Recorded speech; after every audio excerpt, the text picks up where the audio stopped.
Hello, and welcome to another exciting edition of Victory Never Sleeps. I am excited to be back with my good friend and colleague, Witan Svan. It has been, due to circumstance, a full month since, longer than that, a month and a half since he and I have sat and done a show together. First time I was sick, and the other time I was still on my trip down to Thor Hof for Charming of the Plow, which was a fantastic event, by the way. Top of the show things, we're getting close, I think closer than a lot of us realize, to Ostara at Thor Hof. It's going to be coming up quick, coming up on the 21st through the 23rd of this month. So make it out if you're able. I would love to see you guys there. I look forward to it every year. It's a fantastic event with some of our very best people. It's a absolutely amazing place. Like I mentioned before on the show, when you walk into the Vey, the mural that Svan painted of Asatru just dominates the space in a profound way that you have to experience for yourself. But no, it's a wonderful event, and I look forward to seeing everybody there. Contact a folk builder if you would like to attend. Nobody ever regrets going to these things. A lot of people think about it and think about reasons. I guess it's not the perfect time or not the perfect situation, or maybe next year.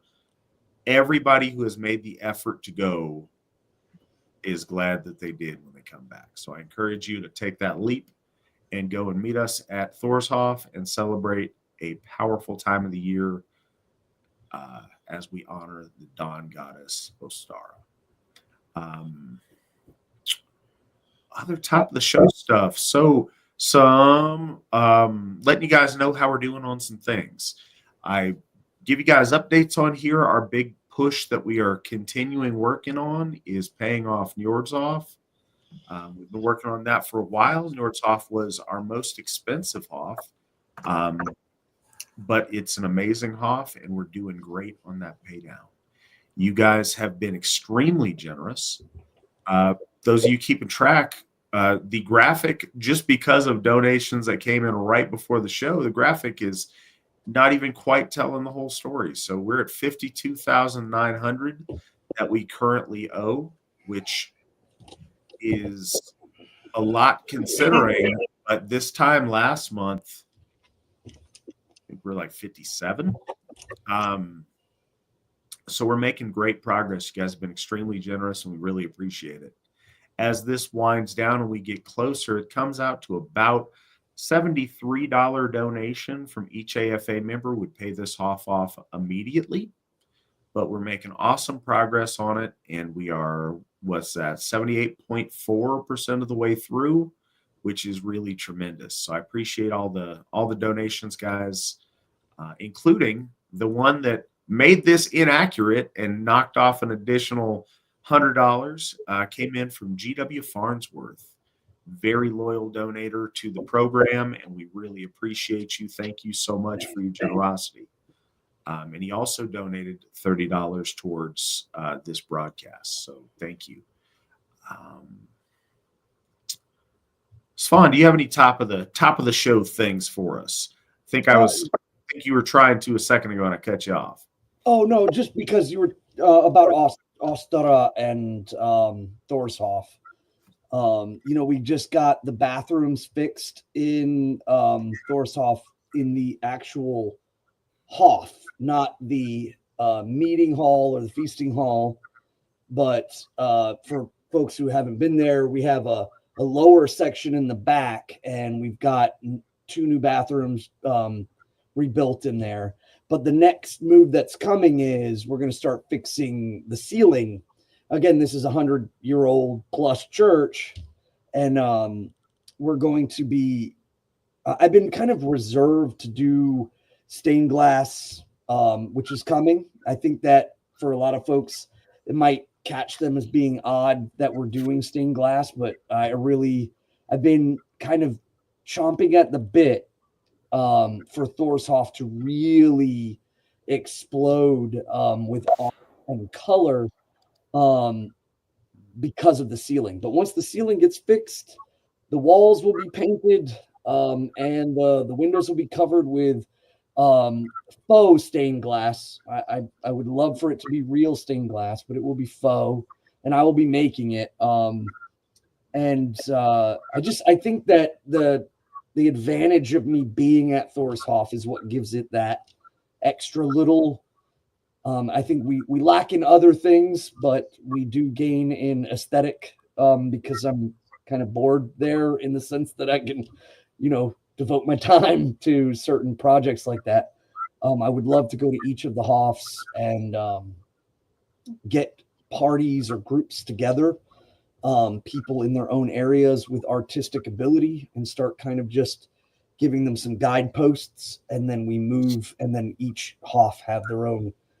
Njordr's Hof is beautiful in decorations, and there's rope and netting and seashells, and then Baldur's Hof is unique in its gold and filigree and its overall design. And then Odin's Hof, of course, is classic and has beautiful inside space, beautiful outside space. But I think that for Asatru now, a lot of folks are focusing on, I guess they're still riding on the echoes of the History Channel LARPing Viking thing.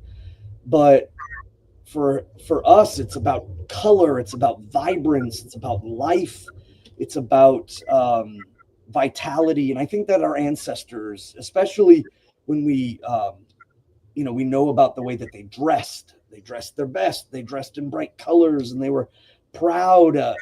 I think that all too often we find the modern media machine depict our ancestors as being like mud covered and just not a cultural people, a people of faith and of language and of tribe, no matter where in Europe. So I think that we're going to try to really emphasize on bringing that back.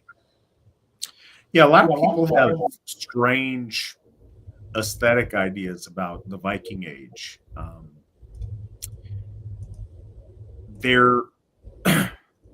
Some of that comes from a Romantic era classic juxtaposition of civilization versus the noble savage. And so they want to make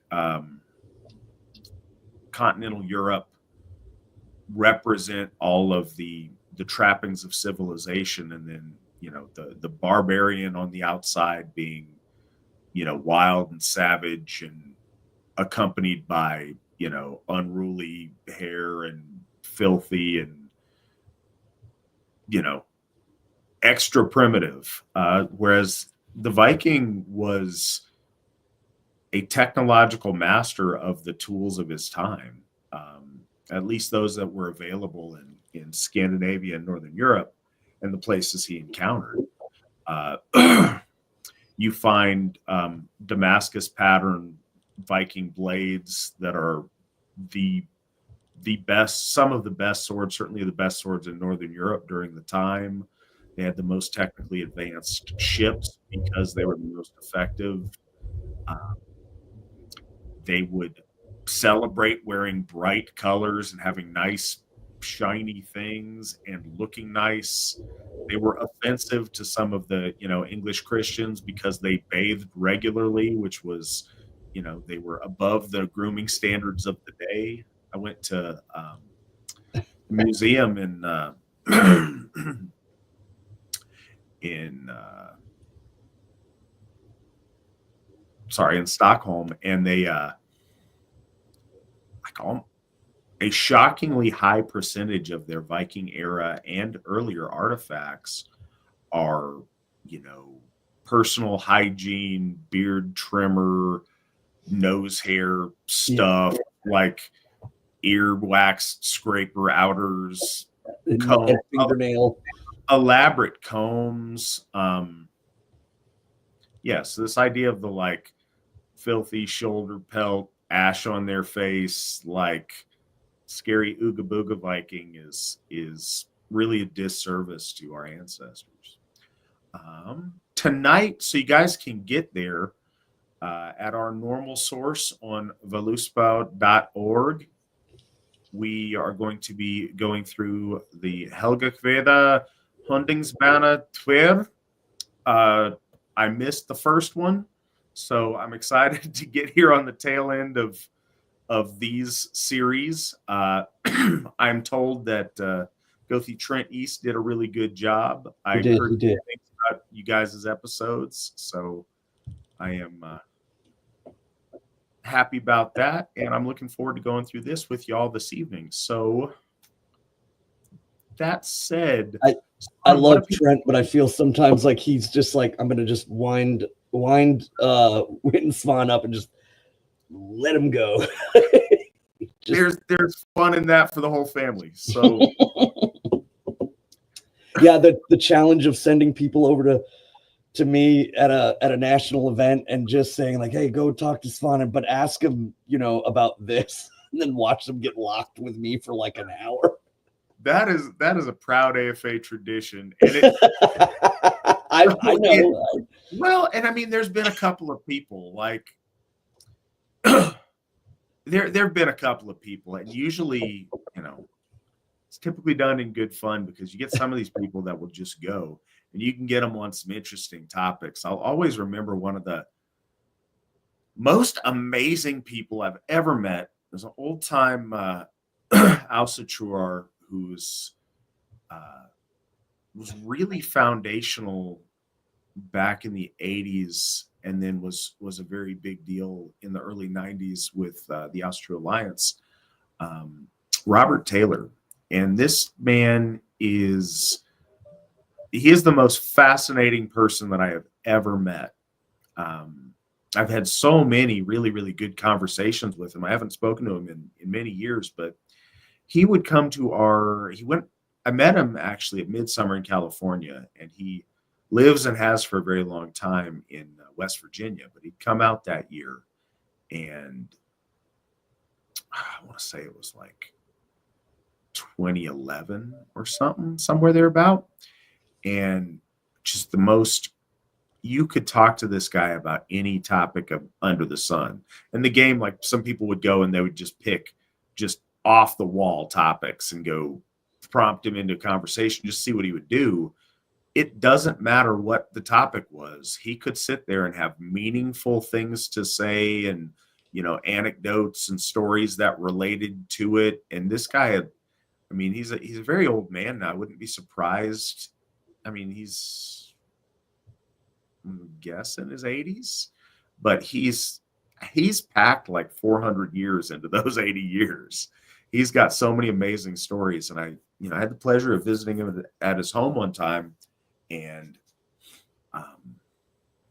there was another thing. Again, like, you'd sick people over to talk to him about random things and just see what he would do, and you go into his home, and every wall space is just filled with shelves of books.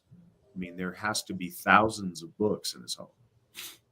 And so somebody was, just kind of, good spirited, but, hey, Robert, what do you think about this? And just pick a book at random, like an innocuous, and he could, like, clear his day. I really liked what he had to say in the chapter about this. I mean, I remember him saying this and that and the other, and thought that was really insightful, but he made a point, a few chapters later that I didn't care for. And you could do this 2-3 times. And every time he had, he'd read all of these books and remembered everything from them. And it's truly an amazing guy. So we got got some very wise and interesting folks that you get the pleasure of talking to if you attend some of our events. You'd be surprised. That's a really special part of the event, not just the being there for ritual or any of the other activities that we do, but just the opportunity to speak to some really special people and form friendships and hear stories and just benefit from the association with some really great people.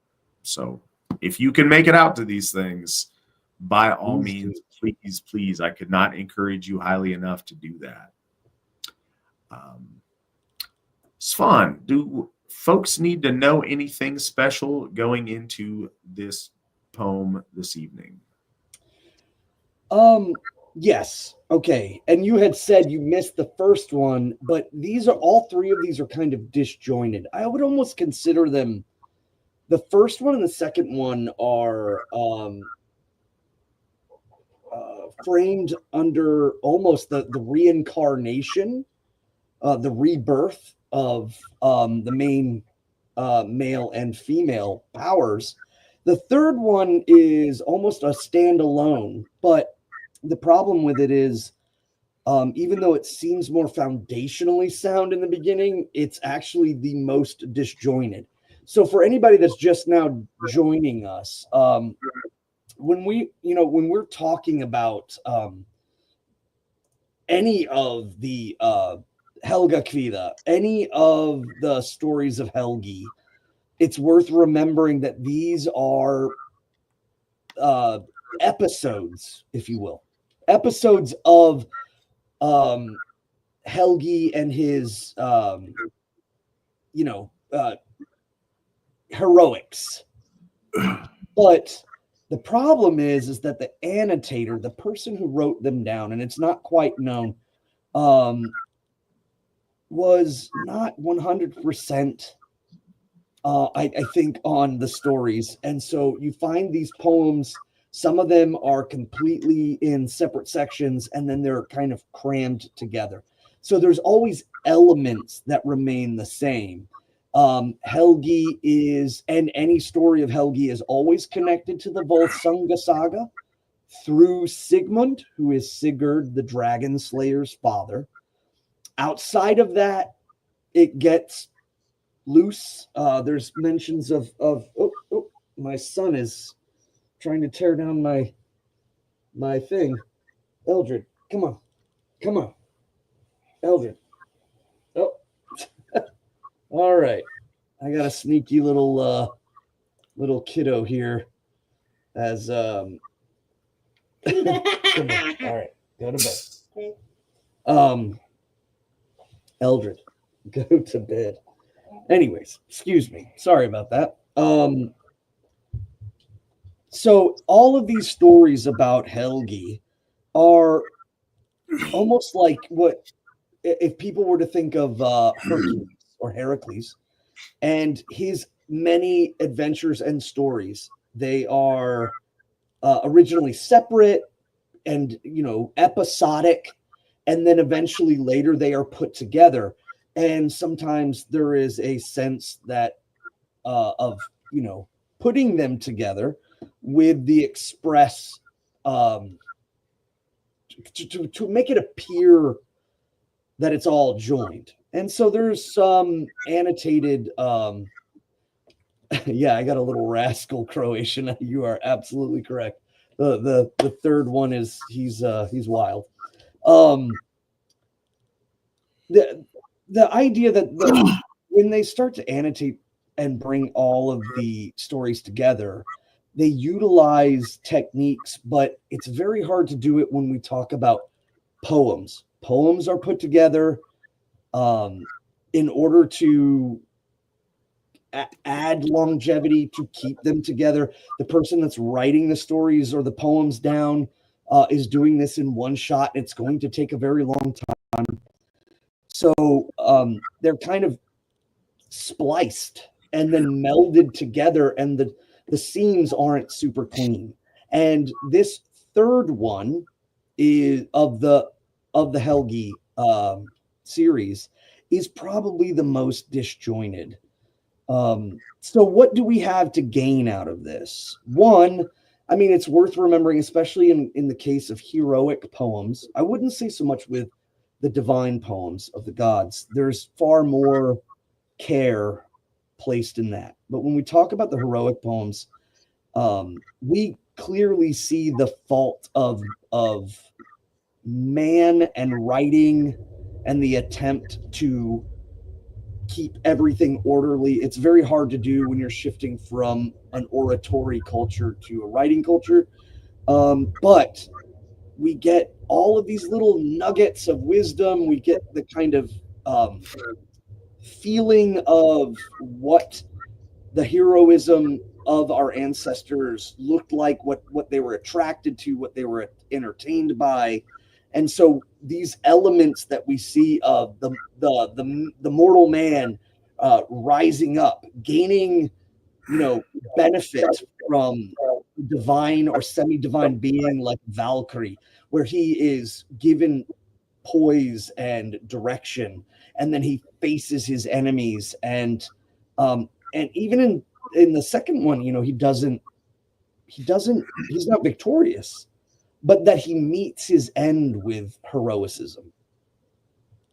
So there's all of these little things that I think make it worth looking into and worth reading. But again, you have to go with it that it's not as conjoined and smooth as the divine poetry, the divine stories. Those are far better taken care of, even though they still are disjointed. The Halvamal is clearly 3 different poems put together. So, or at least as we know, it's probably just 3. So that's, I think, another reason why in Asatru we don't take the poems to be divine scripture. That seems to be a poignant way that certain religions do it.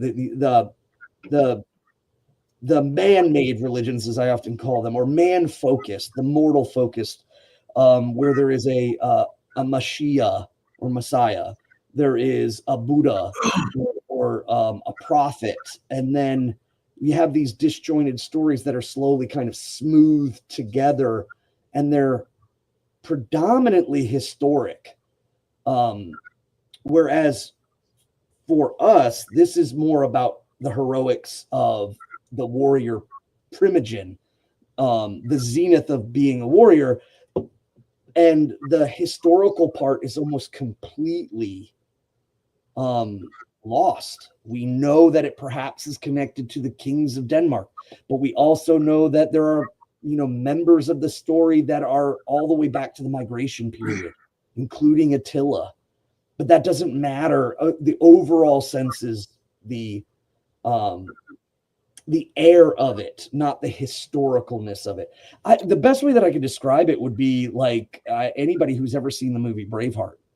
Completely non-historical in so many ways, but the overarching story is painted in a way that it encourages perennial, or as Croatian War Master said, timeless lessons, perennial ideas painted and smoothed together. Braveheart offends me, and it offends me greatly because it knowingly misrepresents living or like existent people right in history. If you're going to do historical fiction, come up with if you're going to do historical fiction, come up with people that didn't exist, put them in historical context, and then make up your story. But yeah, and it like grossly slandered, and it was just horrible with its treatment of history.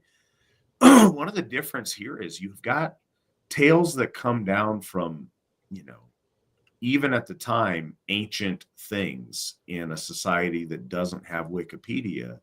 So in far off Scandinavia, when you hear people writing about Attila, it's very, very loosely based on, legends that have made it down to you,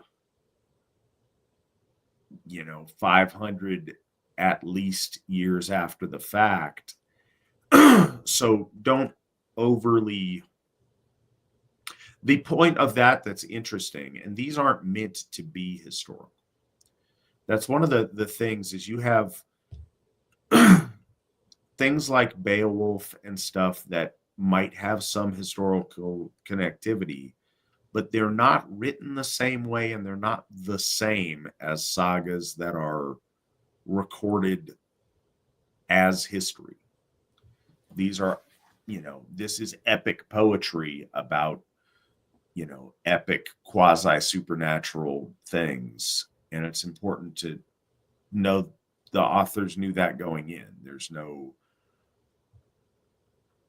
dishonesty here with the stuff that they're presenting. I also want to say that we just got a Wayne Sheehan bought us 3 coffees. It's a $15 donation. I appreciate that so much. Thank you. It's accompanied by, thanks for all the hard work and dedication. I listen to Victory Never Sleeps as I sleep and also at the gym. It's very good to have authentic folk teaching and actually living true. Hail the AFA, hail the ICEER, and hail victory. Hail. Wayne, thank you so much for saying so. I appreciate the kind words. I appreciate that you enjoy the program, and I also appreciate your generosity. So thank you very much. That hypes me up to know that someone's listening to us while just pressing steel and getting stronger. That's awesome. All right, so Svan, are you ready to take us into the text of the evening? Yes, absolutely.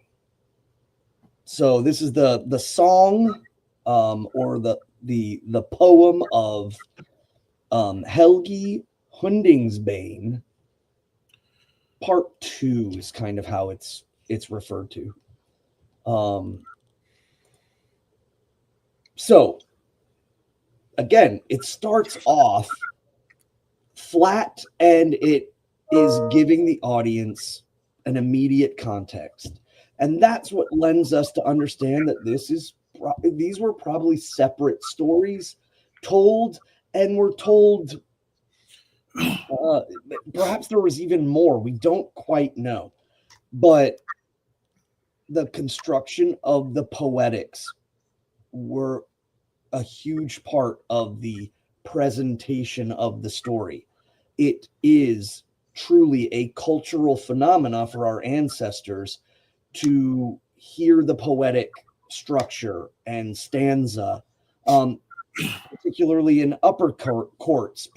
This might have been told in a layman's terms amongst, free men and, semi-powerful people. They might have heard a kind of story version, but certainly in the Jarl's courts, this would have been spoken in poetic format. And the fact that it is spoken in poetics is an entire kind of draw to it in and of itself, even though perhaps people in the audience didn't know the entirety of the stories. So we again, it's contexted in Denmark, and there is a sense of placing where and the descendancy of Helgi comes from. And you will again there'll be mention of Sigmund, Sigurd the Dragon Slayer's father. There will also be mentioning of the Ylvings, and the Ylvings most likely, but I cannot say with absolute sense, is that they are the same as the Wolflings that are mentioned in Beowulf in Denmark, where the Danes ended up warring with the wolflings, and ultimately their fate was that they were pushed out of Denmark and that they moved as a people to what is now Poland, and then went down the Volga River and eventually settled in the Black Sea for a moment and established the city of Kiev, which may have been under a different name by that, or at that time, but was later named Kiev. They probably joined the Gothic or Gutenish tribes, which were multiple peoples, the Skiri, the Rugi, etc. So this is before that mass exodus. King Sigmund, the son of Volsung, had a wife named Borghild from Brauland. They named their son Helgi after Helgi Hjorvardarson. Hegel, or Hegel, was Helgi's foster father. Hunding, the name of a powerful king, and Hundlund is the name from him. He was a mighty warrior, and he had many sons with him on his campaigns. There was enmity, I always get that wrong, and strife between these two, King Hunding and King Sigmund, and each slew each other's kinsmen. King Sigmund and his family were of the Volsungur and the Ilvings. Helgi was a spy to the home of King Hunding in disguise. Celebrities who ruined their careers. We're getting some background noise there. Heiming, a son of King Hunding's, was at home when Helgi went forth. Then he met a young herdsman and said, so just to kind of, it really does a good job in explaining, Sigmund as opposed to Hunding. So that kind of separation there. I like to think of it as during the time in which King Sigmund, is reigning in his power. If people remember from the Volsunga saga, Lord Odin enters into Sigmund's hall, which is built around a tree, and he places the sword down to the hilt, and then he walks out of the wedding, and everyone tries to pull the sword out, and finally Sigmund pulls, and then from that moment on is the rise of his power. Well, I like to think of these as, again, kind of running parallel to that Sigmund has the sword of power, and yet there is also King Hunding, and this is a lot of their rivalry, just like in the past poems that we were talking about, where the sons of King Hunding get revenge on the son of Sigmund, Helgi. They get revenge on him for killing Hunding. And that's the general idea, if anybody needs to know, but it's always a little different in each one of the stories, how that all goes about. And then I think it's also interesting to know that in this one here, Helgi is seen as a spy. So, in the poems before, Helgi clearly is Sigmund's son.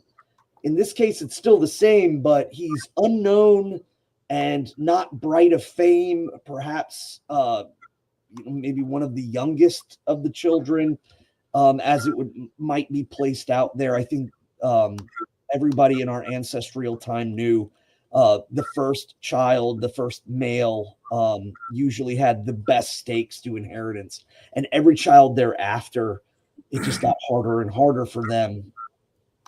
They had to make sure that they had no birthright to claim. They had to claim their own fame. And so in that case, this would kind of lend to the idea that Helgi is one of the youngest of the children. And so he manages to slip into his father's enemies or rival king's court without being noticed, which would be really strange for a prince to be able to do that, unless, of course, he was the youngest and just kind of not known or just not really focused upon. So, so let's see. Helgi went as a spy to the home of King Hunding in disguise. Heiming, a son of King Hunding, was home. Helgi went forth, but he met a young herdsman along the way. And again, this is another Nordic or Germanic trope that we will find consistently within stories. The Skirnir goes to Gerður's hall, and he meets a herdsman on the hill before he presses forward. Lord Odin, in the guise or disguise of Bolverk, the bale worker, he goes to try to find Suttung's mountain. He goes in the form of a vagabond, and he stops at the farmhands. But again, this idea that the land is being worked on around the central place, and the main character comes in disguise and is kind of, getting the lay of the land and kind of prodding his way into understanding what's going on, is a consistent story framework.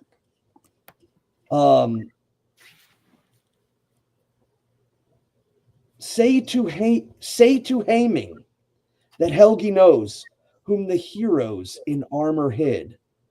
A gray wolf had they within their hall, whom King Hunding Hamel thought. So at this point, Helgi is speaking to the herdsman, saying that he should go and speak to the prince and let him know that this traveler, who as he is, knows of the hidden threat that presides within their hall, which is a bold move to be a spy, but to come in and say, I know where the hidden threats are in your kingdom. Being the hidden threat.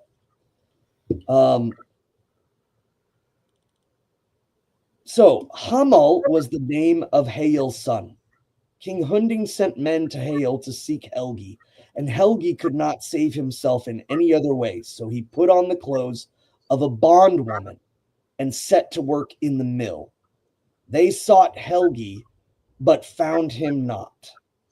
So at this point, Helgi is discovered, and he hides himself in the mill in women's clothes. And that's not a good start. And remember too, these first 5 stanzas are going to roll as they do, and then there's going to kind of be a disjointed switch. So most scholars believe that these are fragmented poems, and we're not going to get full explanations as to how things just suddenly become. They sought out Helgi, but found him not. Then Blind spake out, the evil-minded, of Hael's bondwoman. Bright are the eyes, yon comes not of churls, who stand at the cairn. The millstones break, the boards are shattered. The hero has a doom full hard, that barely now he needs must grind. Better befits his hands to feel the hilt of a sword than a millstone's handle. Hael answered and said, small is the wonder if boards are splintered. Again, boards are shields. Small is the wonder if boards are splintered. By a monarch's daughter, the mill is turned. Once through clouds she was wont to ride, and battles fought like fighting men, till Helgi, a captive, held her fast. Sister she is of Sigurd and Hogni. Thus bright are the eyes of the Ylving's maid. So here is a reference just from the other stories before, in which Helgi captures the love or the attention of a Valkyrie, but the Valkyria is semi-mortal. So she is the daughter of a king. She is the woman of a tribe. Helgi escaped and went to a fighting ship. He slew King Hunding, and thenceforth was called Helgi Hundingsbane. So see here, just in this sense of the way that there is a stanza and then there's kind of descriptive paragraphs and then a stanza again, kind of shows that there's an attempt to join these verses together. Perhaps 3 verses survive in one place, 5 or 6 in another, and these descriptors are kind of used to jointed to help the reader kind of understand what's going on, but it's very, very brief. So something to point out that's worth noting, I mentioned before that there's like a mythological time of heroes, and then there's overtly historical saga work. And something to note in Aryan religiosity in general, and it's funny because the thing that comes to mind is the intro to Hercules from when I was a kid. But so this is a tale of a time long ago. The ancient gods were petty and cruel and plagued mankind with suffering. So there was this thing, and there was this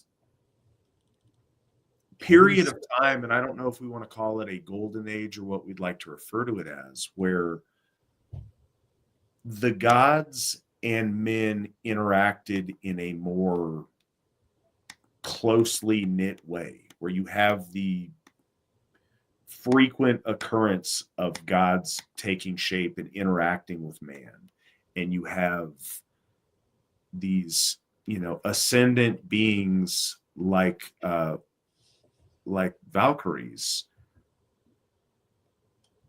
in mortal settings or half mortal or in these kind of situations.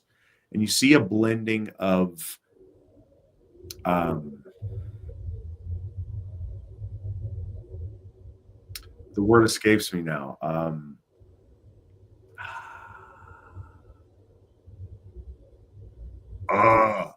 It'll come to me here in a second. I'll get it. But of these intermediary forces that aren't quite gods, but aren't quite demigods, aren't quite gods, aren't quite men, but are something ascendant and something other.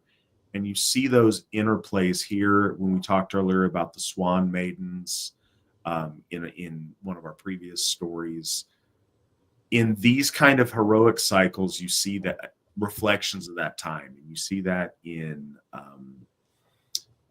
the Greco-Roman world. I'm sure that you probably see that similarly in other myth cycles.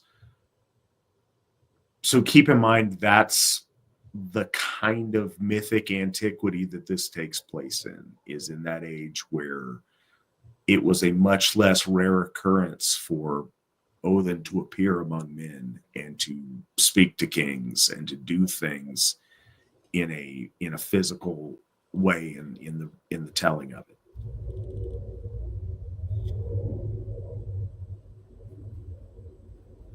Oh, and while I got the floor, Tyler M bought us a coffee. Thank you, Tyler. We appreciate that. It's a $5 donation, and it's very much appreciated. I could see the audience, our audience, going, wow, that was just like a lot of speech with no direction whatsoever. But the best way that I could kind of explain it is that the poem is hurriedly trying to show that Helgi is the son of Sigmund, that he is, again, from the Volsunga line. That Hunding is an opposing king. That Helgi goes amongst Hunding's kingdom under the name Hamal, or Haumal, and he is, undermining, finding information, etc. He tells them, "I know where the wolf is," and maybe I might have actually been incorrect that he wasn't trying to gain or garner attention by saying, "I know where the bad stuff is," but instead was relinquishing his identity as a kind of a tip to the hat, like, "I've been here the whole time," because immediately King Hunding sends Hail to get Haumal, who is Helgi. Very confusing. Totally understand that. And then when he does come to get him, he runs off and hides as a miller maid to kind of escape persecution or getting caught. And then it immediately shifts to the Valkyrie figure, who is Sigrun, and Sigrun is the reincarnation, the return of the soul of Svalva from the first Helgi Hundingsbana. And that's kind of, again, it will be brought up later on in the poem, but the uniqueness of the rebirth and the return of Helgi and Svalva is, again, another correlative point in all of these stories, even though they could have very well have been just understood as incident or different interpretations of. They make note to say that after Svalva and he are killed, or pass, that they return, one as a elevated Valkyrier, or I would argue too that the Valkyrier were seen as a form of Disir. So she returns as a Disir, but a living embodiment. And that Helgi returns, but is Helgi again. And this is a note worth making. So to stop in here, because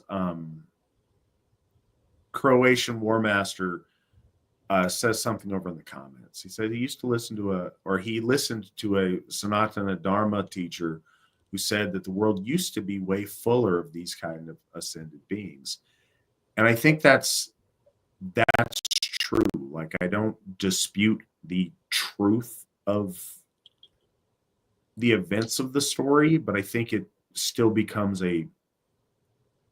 it's not told as history like the sagas, but it does speak of that heroic age where there was much less of a gap, or it's not even the right word. I guess the veil between worlds was thinner. You had more interaction between the divine and the mortal, and you had these kind of occurrences. And I think it's worth noting here because, Svan and I have spoken on here before a little bit about reincarnation and our thoughts on it. A lot of people are grumpy at me that I don't buy into the one-for-one reincarnation, I'm so-and-so reborn, as a general rule. What I've always said, and I think this is the counterpoint to what I was saying, is, but sometimes it is possible, and it has happened. I don't forego it happening sometimes, but every Tom, Dick, and Harry didn't used to be Napoleon. Like, that is a modern phenomenon that wasn't understood by our ancestors. The common thing wasn't because you name your kid after your grandpa that he is your grandpa. But if you do that rightly, if you're inspired to do so, if you see something, if you think of something reminiscent, or if you want to stack the odds for them to get a maximal inheritance, they would get a piece of that. And in some cases, and certainly in this poetic cycle, on an exceptional thing, you get a great personage reborn in a one-for-one, much more full way. And even that, I wonder how 100% it is, or if it's not some kind of a mixture of the new life with a heavy overlay coexisting of the old life, where you have two things existing simultaneous. But you have examples of very great people sometimes with extraordinary things occurring, and I don't ever preclude that that can happen. That just is an extreme rarity and a miraculous circumstance when it does happen. I did want to say too, one thing that we've never really pointed it out, outside of the reincarnation part of the soul complex. We've talked at that at length, but again, a lot of folks, well, I wouldn't say a lot. That's misspeaking. I have run into people who have either wondered why the Asatru Folk Assembly believes in ascendancy after death, and I think I have rambled on about that quite at length, but without truly focusing or putting it in framework. And here is another example of that ascendancy, where Svalva passes and then she returns as Sigrun, and Sigrun is a mortal character, but also a divine character, and in this case, spoken of as a Valkyrie. And we see that with Skirnir, and we've spoken about that in Egil Saga. We see these the soul complex being allowed to ride the route up from Hurgelmir, and that the gods, place the soul into the minutia of order, whether it's in a hall or whether it's as a servant in their hall. I think that it's pretty clear. It's just simply not, laid out, Asatru paint by numbers kind of thing. But you can clearly follow the point A to point B, and this is another example of it. Though I think it's a little bit more dramatic, they having her as a Deeser but alive, and a Valkyrie, determiner of fate, a prize to be won. It's in a way it's the way that we can equivalate human heroes attaining through the divine feminine, much like we see with the gods. If we see Lord Odin going into Sutung's mountain and gaining from the feminine horn bearer, that's clearly seen in the divine realm. This is now brought into the mortal realm, but mimics the divine. So, Svan, when you talk about posthumous ascension, are these people wondering about the idea of ascendant mortals, or about the idea that after they are dead, they can, like years after they are dead, that they can achieve something? I think it's a combination of both. I think and again, these are questions at Thor's Hof that usually come up during our classes. But the idea that, is this a new thing? Why am I suddenly understanding now that the Asatru Folk Assembly, Asatru as a religion, believes in post-mortal ascension, and then it's almost like it hits them in a new way. But that's really because the context is being plainly laid out, as opposed to the poetics of it, in all of these stories. And I think that they ask predominantly about the rising up, or being anointed by, or being, again, reordered in the system by the gods. Not so much about how or why, again, through fame of deed, clearly because the gods and the ancestors see the deeds, and we as mortals are kind of separated by our own perceptions. So we may only gain the understanding over time. But yeah, I think it's more in the first part of that is why or how or in what indications would we come to that. And I would say firstly we point to the lore. There are multiple points in which the beings that exist amongst the gods and the beings that exist amongst mortals, whether they are Alvar or Disir,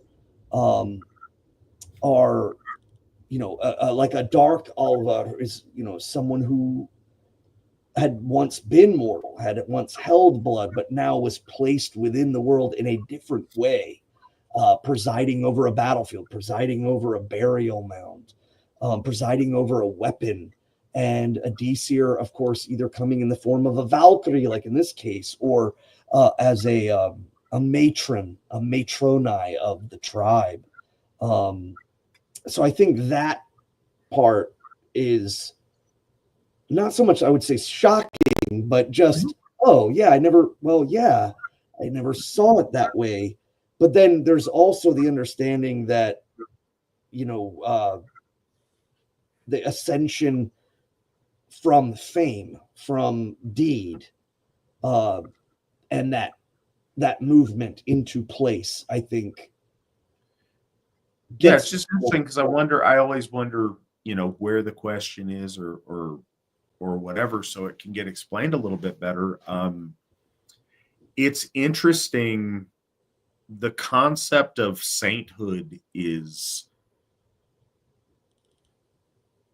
like literal idolatry and goes against all of Judaism. Like it's one of the big bads. It's a real bad thing to do according to, Semitic religion. Yeah. But it absolutely is the most prominent example of what we're talking about, even if the context is not pleasant to people that aren't familiar with the development of medieval Catholicism. But the veneration and celebration of heroes due to great deeds or great sacrifices in their life is absolutely our tradition that was co-opted by the church. And you see that, like, relics, magical relics and reliquaries are overtly pagan and shockingly pagan to any of the critics of the Catholic Church, because they are. And that's why they're again, all the pagan stuff is the cool stuff about Catholicism. But yeah, the cult of saints is a front and center example of it. But you see it in a lot of other Aryan practices. You certainly see it in Rome in the cult of emperors and the deification of ancestors. So you see that ascension, but something that's interesting in sainthood, and I don't know if this is a carryover or not from Asatru times, but the idea of, in the saint tradition, the saint just doesn't ascend and become a saint at the moment. There are some saints that are celebrated as such by just universal acclaim at the time of death, but in general there's a process, and sometimes you'll find centuries later the Vatican choosing to canonize a saint after a amount of time. In a way, a lot of that is building fame after death to your fame after death is so overwhelming that it's recognized and acknowledged. And I do think the tradition of that is a holdover. I don't think we know how that process looked to our ancestors or what signs they saw that indicated to them that a hero or an ancestor had achieved ascension. But it's important, if we know that it happens and that it's a thing, it's also important to always acknowledge that our gods are mighty and they have broad, sweeping powers and discretion to do the things they want to do. Very often, we have a tendency to, and I don't think this is done intentionally or in bad faith, but it's like we try to force our gods to abide by the rules and preconceptions we have in our head about how stuff works. And they have zero obligation to conform to that. They're gods. And they, if they want to do something, it doesn't matter if it conflicts with our understanding of things. They're gods and they have dominion to do things and to enact their will. And that does include, elevating mortals or inviting those mortals to their halls or visiting mortals or, choosing to help in that ascension. Putting it out there. So Svan has disappeared. I'm not sure if he's taking a break for a second. But I'm going to assume. Sorry, I had to. I'm chasing. I have to put my son to bed. Okay. He keeps coming down. No, that's fine. I'll be right back. I'll tackle a couple questions while you're doing that. Some of these I'm going to save because I'd like Svan's input on them. Sarah asks, good evening, Helgakviða and Witan Svan. Coming up March 9th is a day of remembrance for Olver of Egg, and how do each of you plan to honor him on that day? And I appreciate you mentioning that. On the topic of ascension and heroes, those that don't know, the Asatru Folk Assembly has men and women who we celebrate as ascended heroes. We honor them with days of remembrance, and Olver is one of those folks.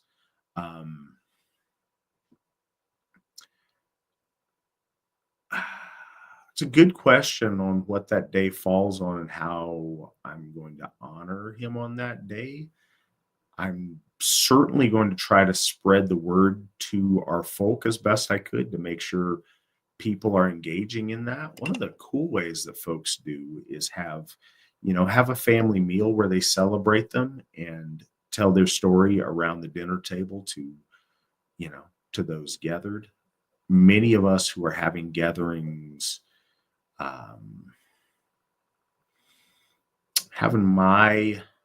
may end up honoring him a day early at my dinner that I host at my home. That's coming up this Saturday. But yeah, speaking their name and sharing their story is a really important way to honor them. It's also a special thing to, light a candle and maybe offer some incense or, a libation in front of the altar and to reach out to them and to tell them of your appreciation and your admiration for their deeds. Svan has returned to us. Svan, we have taken a long time away from the text. Let's go back and get a little bit more of the text in. Okay. Yeah, and I heard the question as I was running up the stairs. I did want to say too, Olver of Ekvir is one of my most favorite heroes of celebration because of his persistent faith. And he wasn't. I'm not saying he wasn't a warrior, but the context in which he became a hero of our faith was not based on his prowess in battle or his willingness to stand up against opposition, but the fact that he was in the service of his folk. He was, gathering Hoftoller from the folk and building surplus for bloat, and directly under the shadow of the cross, as the royals of the Nordic people were taken to start employing their tactics and utilizing the money that they were gaining by converting and the land that they were getting and all of the kind of shenanigans that they were doing. Olver and his other fellow Gothi gather together and to help the folk continue their traditions, and then these kind of power hungry employees of the politics of religion came in and kill Olvir and the other Gothi, and then take all of the gathered foodstuffs that were utilized. And it was all done, under the Olaf Tryggvason, saying that this was just his his new religion of the god of love. So, anyways, let me get back to the text. Okay, so we kind of place that understanding of being in disguise, then being found out, and it swiftly moves. And by stanza 5 and 4, by 5, we see a shift in the poem. There's a brief sense. Helgi escapes the situation. He goes to a fighting ship. There he fights and kills King Hunding. So very fast, and then it immediately shifts over into what most likely is a fragment of, or a surviving fragment of, another poem. And they're just kind of conjoined here by the annotator in the 12th century, even though these poems most likely were from the 10th century, and that's why only fragments of them had survived. So he lay with his host in Brunavagar, and they had their strand slaughtering and ate the flesh raw. Hogni was the name of a king. His daughter was Sigrun. She was a Valkyrie who rode air and water. She was Svalva reborn. Sigrun rode to Helgi's ship and said, "Who rules the ship by the shore so steep? Where is the home ye warriors have? Why do ye bide in Brunavagar? Or what the way that ye wish to try?" So again, that first part of the poem is about him undercover and escaping, and then killing King Hunding. And then he escapes, and now he's, amongst his war band and their ships, and they are approached by a Valkyrie who is the daughter of Hogni, King Hogni. And she challenges them. And this is again where we see that connection that will abide between Helgi and Sigrun. And we saw this in the previous poems as well. But there is really like such a swift and kind of, it's welded together, and it's not welded smoothly. Helgi speaks to her. "Hamal's the ship by the shore so steep. Our home is Hlesi. Do we have for fair wind bide we in Brunavagar? Eastward the way that we wish to try." So he simply states his name in hidden sense, Hamal, and he says that and this is an interesting thing. I wonder if he's stating this, or that the person who annotated the poems is making connections to the first stanzas of his hidden name. But if these are from another poem, that might have actually been an insert put in to connect them, another form of kind of linking. But either way, if we were to just look at it face value, the presumption would then be that Helgi is saying that his name is Hamal and this is Hamal's ship. And they are from Hlisi, the island of Hlur. And that's really, again, another poetic nod of their connection to the Jotun Aegir. So in essence, it would be very similar to Helgi giving his false name and saying that they hail from Davy Jones' locker. Like Hlesi is that the origin point of Aegir, and Aegir and Raun are seen as the Jotuns. They are the Jotuns, but in the lore, they are seen as that the Jotuns of the primordial ocean, and that the gods, have placed their dominion upon them through oath. And that's where the cauldron is, and there the gods, step out of the heavenly realm and come down into the oceanic realm. And I've spoken a bit about the metaphysics of this, the point of the gods of order coming down into the most primordial part of the earth, where all of truly the power of the Jotuns here that manifest within Orlog here, from storms and tremors of the earth. There they've tried to place dominion upon them, and for the most part they do. But I think our ancestors saw it as, when the gods are there, Aegir and Raun play according to the rules. But when the gods are not there, and you have to be careful, especially as a sailor, maritime sense, that suddenly and quickly Aegir would raise storms, raise waves, and that Raun was always waiting to snatch souls and drag them into and back to Hlisi. But I find it's kind of comparable to that. He's saying that our home is Davy Jones' locker, and then immediately he says, do we have fair wind? Do we have friendship and the ability to pass by through this way? And they're heading east.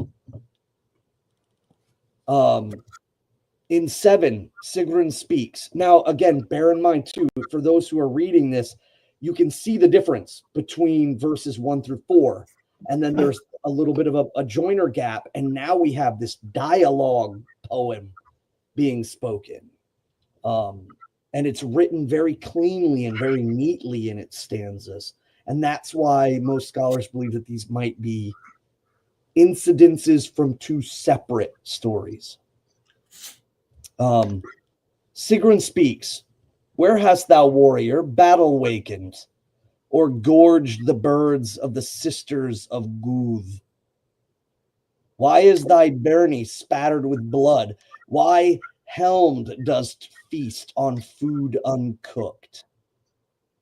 So this is interesting. One, the reference of the sisters of Guth. Guth is listed as a Valkyrie. Not before I say that, I guess I would have to. There is multiple lists and mentionings of the Valkyrie. There's kind of the core list that we would know, Skogul, it's spear shaker and what have you. But the birds of the sisters of Guth is in essence ravens, and you have fed them. There is one thing though that I'm wondering here when they're talking about the gorging.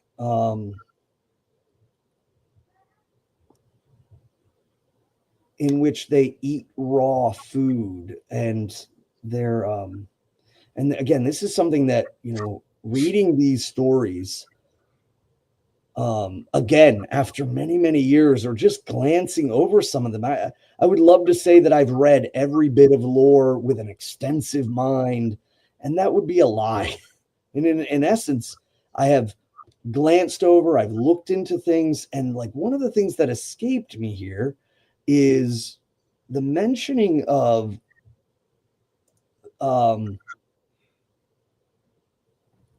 the consumption of the raw. And okay, I'm writing that down because I want to go look into that, but I don't want to hold up the rest of what we're doing. So she asks, what battle have you done? Why is your birni splattered with blood? Why do you feed the ravens? Or in essence, what is going on? And Helgi speaks, latest of all, the Ylving's son on the western sea, if know thou wilt, captured bears in Braugaland, and fed the eagles with edge of sword.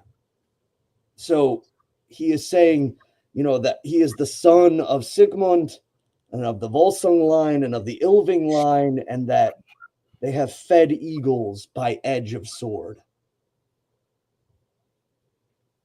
And now it is shown, he says, why our shirts are bloody and little our food with fire is cooked. So they're basically camping in hurriedness because they just followed battle. And there's not a lot of time to prep. They're just simply eating, and they're covered in blood, and they haven't made themselves presentable in any way. And Sigrun asks, why are they covered in blood? And we just came from battle, and we just fed the eagles. But now you know why. We're just under prepped for anything else. We just walked out of battle. And Sigrun says, of battle thou tellest, and there was bent, Hunding the king, before Helgi down. There was carnage when thou didst avenge thy kin, and blood flowed fast on the blade of the sword. So now she's hinting, or perhaps, again, when he said that this was Hamal's ship, that might have been the annotator trying to connect to the first stanzas. But it's clear here that Sigrun knows Helgi is the one that has slain King Hunding. And specifically with didst avenge thy kin. So, and it's not really brought up anymore in that regards.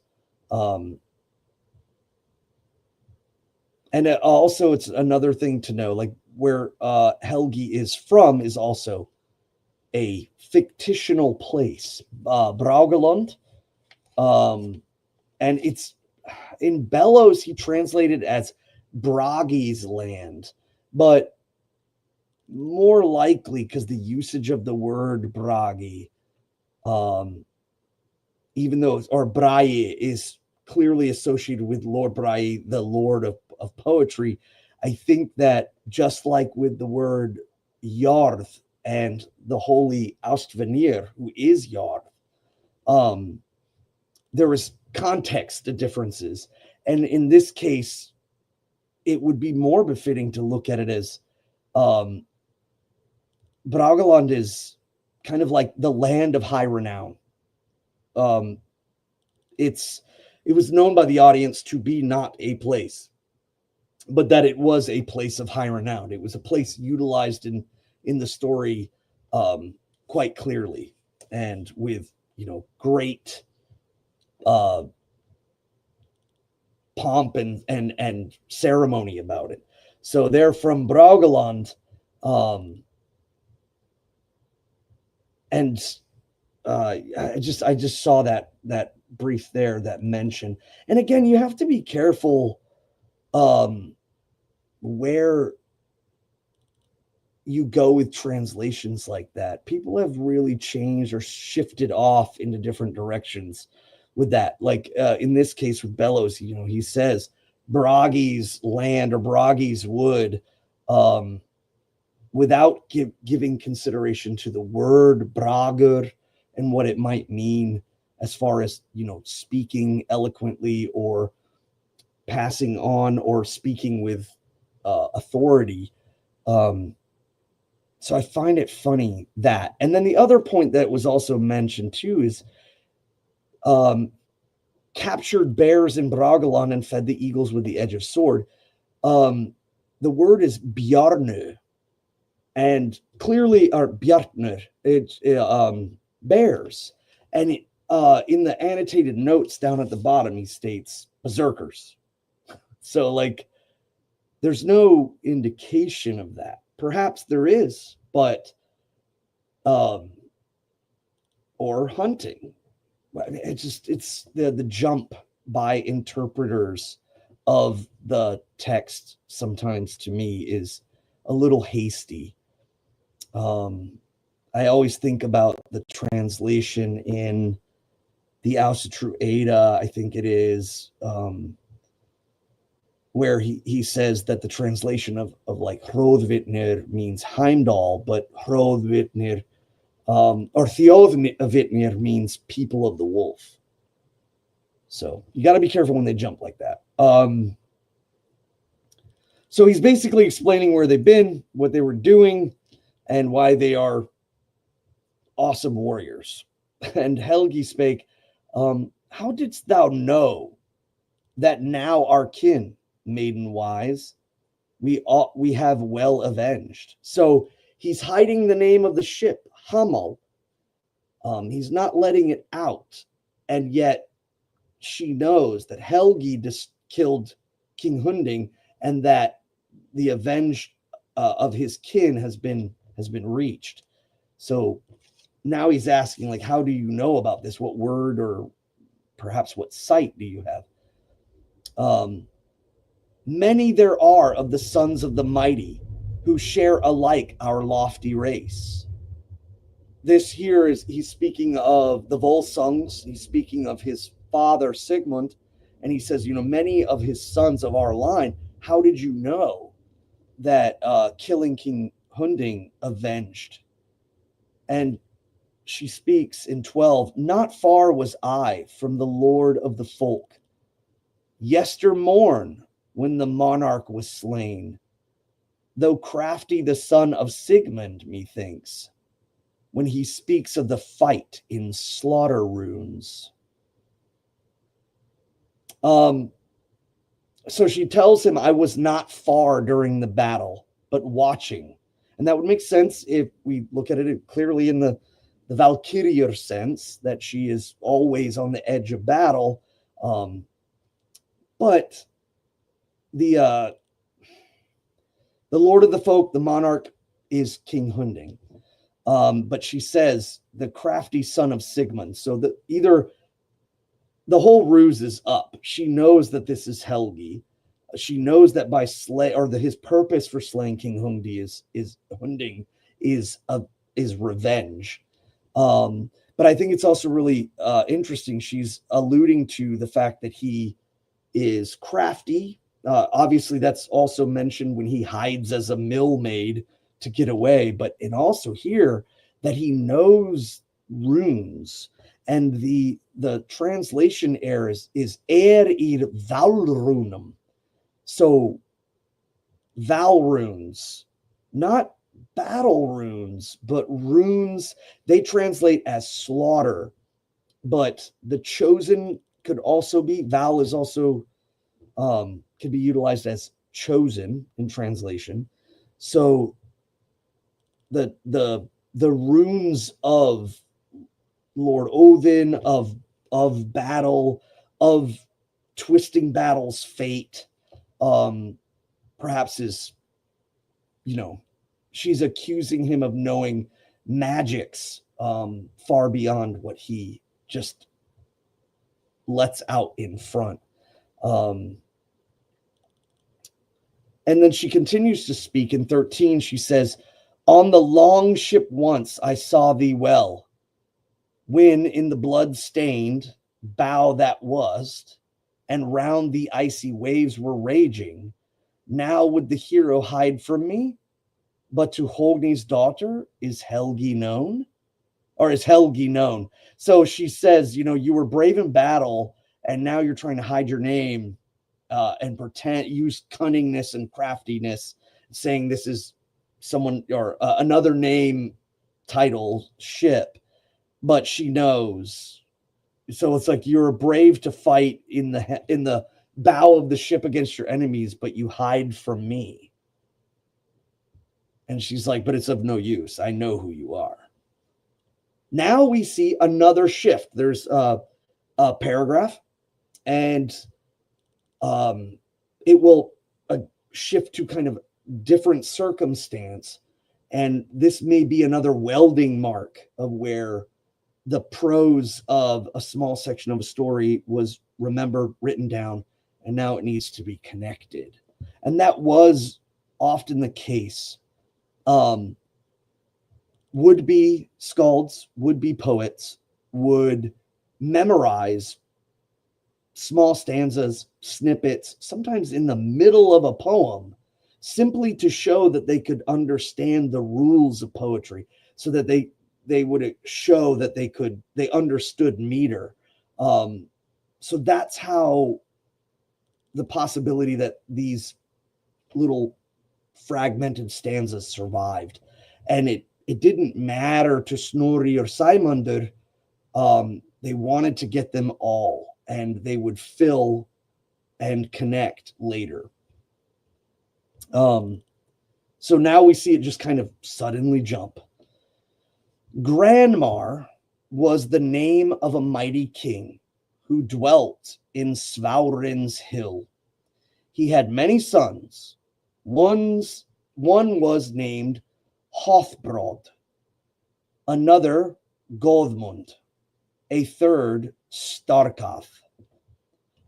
Hothbrod was in a king's meeting, and he won the promise of having Sigrun, as you know, she is the daughter of a king, Hogni's daughter, and for his to betroth as his wife. But when she heard this, she rode with the Valkyries over the air and the sea to seek Helgi out. Helgi was then at Loafjord, and Water Mountain is where he's at, and had fought with Hunding's sons. There he killed Alf and Eyolf, Hjorvad and Hervad. Now, we covered that in the other poems, that he did slaughter Hunding's sons who came to avenge their father's death. So this is clearly a passage of time, another weld mark showing gaps. It's trying to cover gaps before we enter the next poetic stanzas. So she meets him, and then he goes on to fight the sons of Hunding who are attempting to avenge him, and he kills Alf and Eyolf, Hjorvad and Hervad. He was all weary with battle and sat under the eagle stone. There Sigrun found him again, and ran to throw her arms about his neck and kissed him, and told him her tidings, as it is set forth in the old Volsung lay. So, a couple of things there. One, there's a pretty immediate, she's challenging him in front of his boat, and asking him what he's doing there, and he had just killed King Hunding. Now he has killed the sons, who rightfully so are trying to avenge their father. And the overall feeling of Sigrun has changed. She's now in love with him, or she's throwing his arms around her neck. She's kissing him. And then they directly reference another poem, which doesn't often happen. And so in this case, and told him her tidings, as is set forth in the old Volsung lay. And we will be covering the Volsunga saga, where, you know, the connections between these two are there, but they're very, very scarce, very, very thin. But we see it now. The Valkyrier princess is able and capable of moving about, reaching him over great distances, and she has become enamored with his might, with his ability to, one, get vengeance against King Hunding, and then consistently maintain and evade, you know, the vengeance that his sons want. So in 14, Sigrun the joyful, chieftain sought. Forthwith Helgi's hand she took. She greeted the hero, helmed, and kissed him. The warrior's heart to the woman turned. And again, the point of reading these poems, I think, are ultimately for small, granular pieces of lore, especially alluding to the way that our ancestors thought about things. But the other reason is for stuff like this, the really cool way they describe that, she runs to him, and he's still wearing his helmet, and she embraces him and she kisses him hard, and that his heart is so strong towards her. From her heart, the daughter of Hogni spake.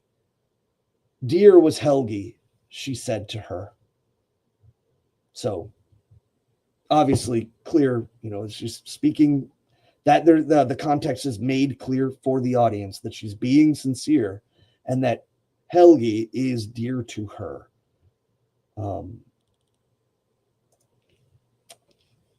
In 16, at the meeting of Hothbrod, mated I was, but another hero I fain would have, though king, the wrath of my kin I fear, since I broke my father's fairest wish. So now we start to get almost into a Tristan and Isolde or a Romeo and Juliet kind of story framework.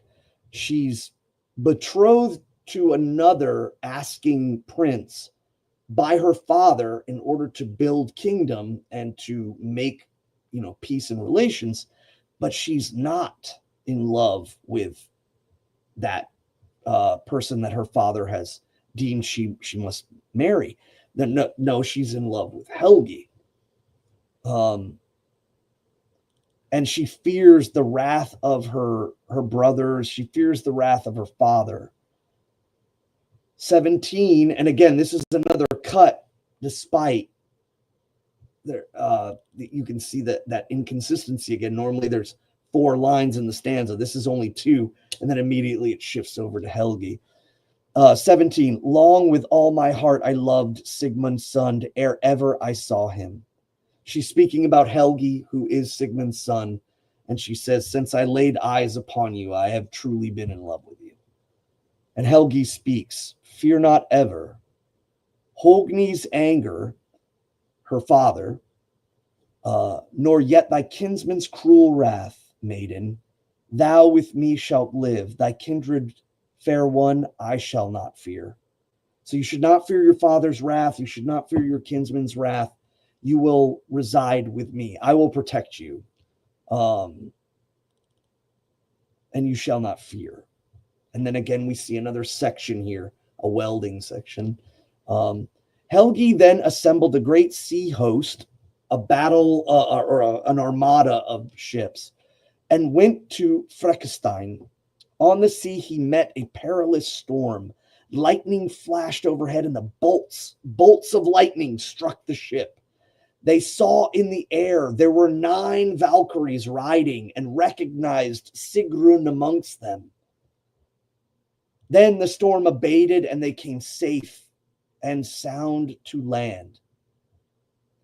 Granmar's son sat on a certain mountain as the ships sailed into the land. Gothmund leaped on a horse and rode for news to a promontory near the harbor. The Volsungs were even then lowering their sails. Then Gothmund said, as is written before in the Helgi lay. In 19, who is the king who captains the fleet, and to the land the warriors lead? So Gothmund is a messenger coming down to speak to Helgi, and it's reference to the previous lay of Helgi. 20.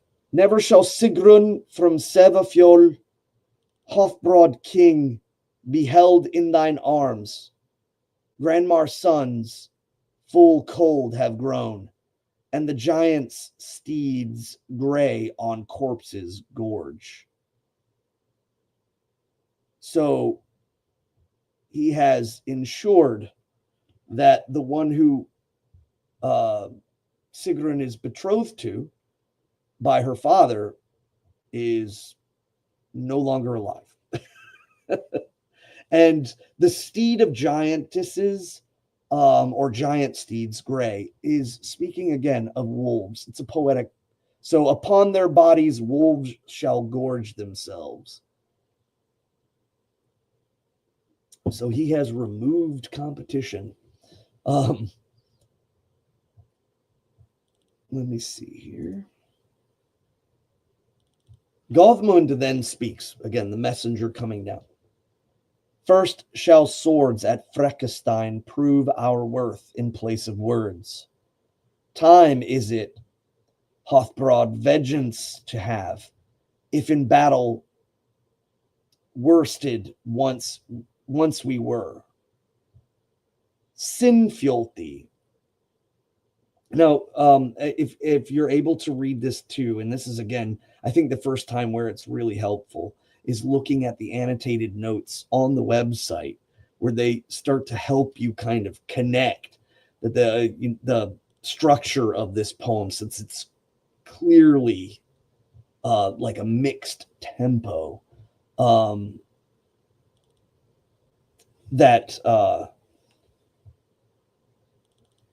There's this quarrel brewing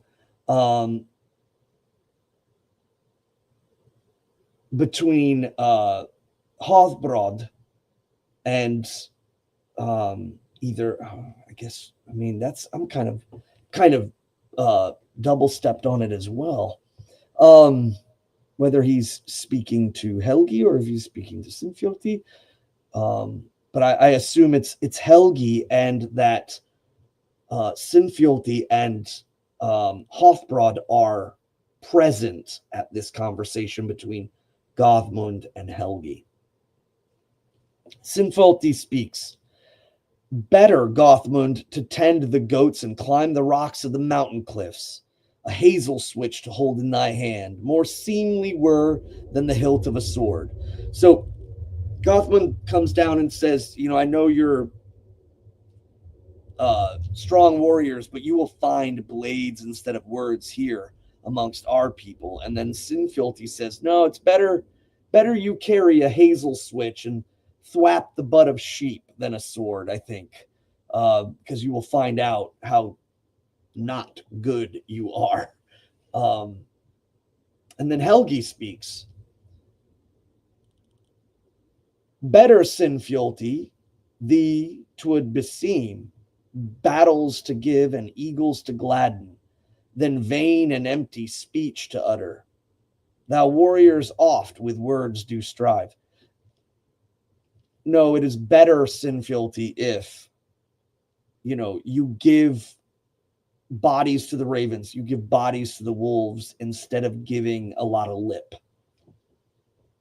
And in 24, he's continuing to speak. Helgi says, good I find it not, the sons of Grandmar, but for heroes 'tis seemly the truth to speak. At Moenheimir proved the men that hearts for the wielding of swords they had, and ever brave the warriors are. So this mentioning here of Moenheimir, which is, let me see, the manuscript is abbreviated, the first letters of the which do not appear, and they apply with no interpolation. So again, this is a segment of the poem referencing to a different part of the poem that's lost, and they have joined it into this. But overall, the essence is that his men have certainly, gained experience in fighting. And again, I love the way that it's kind of placed out. The truth to speak, that the men proved that their hearts for wielding swords they had. Then Granmar's sons summoned an army. Many kings came there. There was Hogni, Sigrun's father, and his sons Bragi and Dag. There was a great battle, and all of Granmar's sons were slain, and all their allies. Only Dag, Hogni's son, was spared, and he swore loyalty to the Volsungs. Sigrun went among the dead and found Hrothbrod, and at the coming of death, she said this. Now, bear in mind, in the translations, they call him Dayur, but I'll use the word Dag because it's D-A-G, but Dag is not really correct. Dayur is, of course, day. But he's spared. Instead of slaughtering them all, he is left to live, not to completely destroy the line of all of Granmar's sons. Granmar, of course, being Hogni's father. So Hogni is the father of Sigrun. And this is what Helgi had said. You don't have to fear your father's wrath. You don't have to fear your kin's wrath. I'll stand up against them as well and win. So then when this passes, Sigrun went amongst them and found Hrothbrod. Never shall Sigrun from Sevafjol. Sevafjol is like the sea. It's like the soaked mountain, if you will. So never shall Sigrun from Sevafjol, Hrothbrod king, be held in thine arms. Granmar's son, full cold have grown, and the giant steeds gray on Corpse's Gorge. So there we see too, she says, I'm not going to be betrothed to you. You are now dead. And anybody who would deny, me being with Helgi is dead. And then there's a complete repeat of the last line referring to wolves, and the giant steeds gray on corpses shall gorge. But then she turns to Helgi. She seeks him out after the battle and was full of joy. He said, Maid, not fair is thy fortune. The Norns I blame, that this would be. This morn there fell at Freckestein, Bragi, and Hogni beneath my hand. The way I think this is the best way to look at or to interpret this is basically says, perhaps the Norns are not looking kindly upon you because you have fallen in love with the man who has slain your father and slain your brothers. Again, this is not that he's doing this murderously, but that he's doing this in defense of their love. But it's still not a good thing. She loses her kinfolk. But again, she's a Valkyrie. So is she a divine being who is, losing her mortal kin, and they will now move on into, Valhall or to their ancestors? Or is this, again, more euhemerized, and she is a princess, and she's so in love with Helgi and could not stop her father and brothers from attempting to back her the man that was seeking her hand in marriage, Hrothbrod.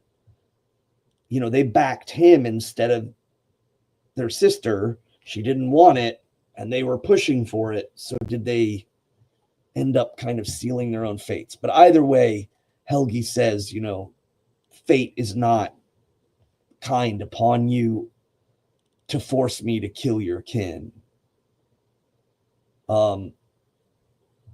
In 27, at Hleibjarg fell the sons of Hrolau. Starkath the king in Styrkleiver. Fighters more noble saw I never. The body fought when the head had fallen. So he says to there at Hlebjorg, the sons of Fraulo, Starkath the king, he was slain, and still his men fought on. They didn't scatter. So he's giving them commendment for their bravery, despite their loss. In 28, on the ground full low, the slain are lying. Most are there of the men of thy race. Not hast thou won, for thy fate it was, brave men to bring to the battlefield. So another thing I wanted to point out, the usage of the word race here, and we can see this when we apply it to the stories of the gods and the Jotuns. The race that's being spoken of is the kin folk, the bloodline connect. It is not seen as a separate race in the way that we use it today. In reality, our ancestors didn't even have to context anything in that way. So that translation of, kin or family, or the word theoth is like the tribe and or of your family, and here in the word thimner is implied that your kinfolk, your family are all dead. So was it worth all of this? Then Sigrun wept. Helgi continued to speak. 29. Grieve not, Sigrun. The battle is gained. The fighter can shun not his fate. It's the bullet is out of the barrel, and a warrior cannot help the lives they live. Her brothers, her father were warriors, brave and true. They were doing what they believed was right, which was to come after him, and he bested them. That's simply it. And Sigrun speaks, to life would I call them who slaughtered lie, if safe on thy breast I might be. So, if I could lay my head upon your chest, Helgi, is what she says, then safely, without their protest, they would still be alive. That's all she wanted, is in essence what she's saying. And Helgi took Sigrun to wife, and they had sons. Helgi did not reach old age. Dag, the son of Hogni, offered sacrifices to Odin to be avenged for his father's death. Odin gave Dag his spear, and Dag found Helgi, his brother-in-law, at a place which is called Fjortland. He thrust the spear through Helgi's body. Then Helgi fell, and Dag rode to Sveafjol and told Sigrun the tidings. Now, anybody that's familiar with the Volsunga saga, this is clearly a connection, but instead of Sigurd, it's Helgi. What I think this is again, there are heroic tropes that are formulated in these stories, and where Sigurd and the Volsunga saga are complete and relatively clean, Helgi's stories are choppy, but there's clearly that they were utilizing almost the same things in the stories to pass on, and this is one of them. As in the Volsunga saga, Sigmund is slain by Odin's spear. And this could be analogous for fighting in battle and dying in battle, being chosen by Lord Odin. Or it could be in the sense, a literal sense, that he prays to Lord Odin to get vengeance because he was spared at the battle and wants to slay Helgi. And I think our ancestors would have viewed this as, here's the youngest son who gets spared. He prays to Lord Odin, and Lord Odin wants Helgi in his hall. So he accommodates that in order to ensure that the soul of Helgi comes to him. That was also another common understanding. Sigmund, Sigurd's father, his wife is full of child. He's a great king. He's conquering. And then Lord Odin comes and stabs him with a spear in the middle of the battle. And Sigmund tries to break the haft of Gungnir, and it shatters into 3 pieces. And before he dies, he tells his wife, reforge this sword for my son who is now in your belly.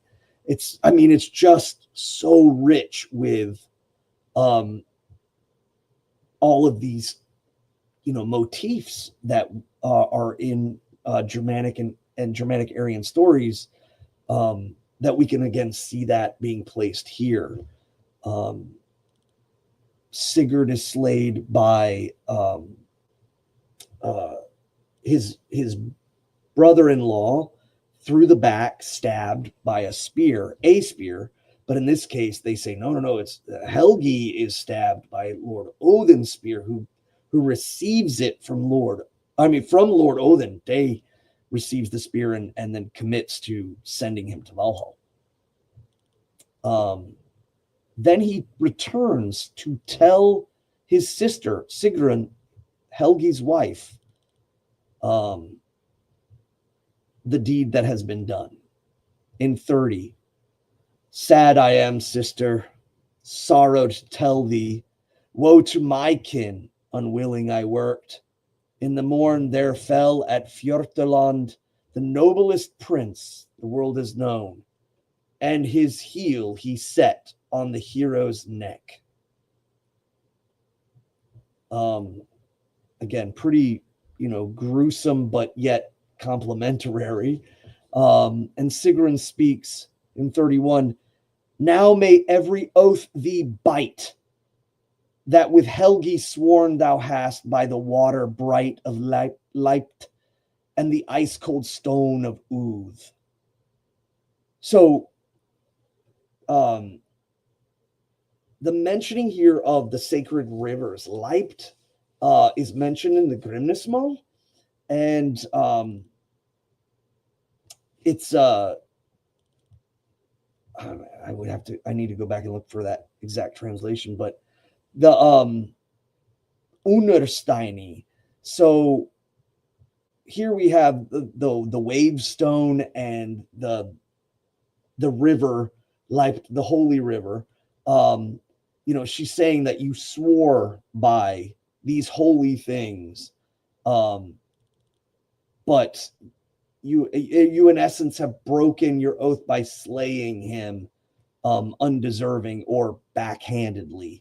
So she says, may every oath bite thee. Every oath you take will immediately, bind you into troublesome sense, and you will be unable to fulfill them. And then she says, the ship sail not in which thou sailest, though a favoring wind shall follow after. The horse shall run not thereon thou ridest. Thou fain thou art thy foe to flee. So she's cursing him. She says, may every oath bite you.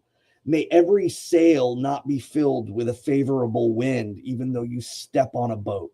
May no horse find a fleet of foot, even though you ridest, and that you will be caught by any foe you flee from. So she's really laying it on.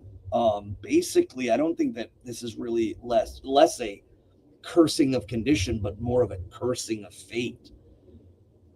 Very reminiscent of Skirnir laying curse upon Gerður, or threat of curse. And in 33, she continues, the sword shall bite not which thou bearest. So you will make no true cut into your enemy, till thy head itself it sings about vengeance were mine for Helgi's murder. Wert thou a wolf in the woods without, possessing not and knowing no joy, having no food save corpses to feed upon. So very similar to how Skirnir says that every horn of mead that Gerðir, the holy Ástvinir, every horn she drinks will be the urine of a goat. Here, you will find no kinsman. You will have no sword that can cut into anyone, and you will live in the wilds as a vargur and eat the flesh of humans, which was, again, seen as a very egregious moral infliction.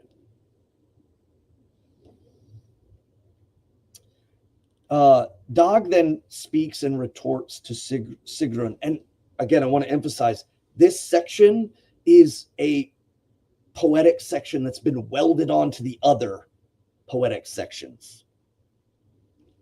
So there is that.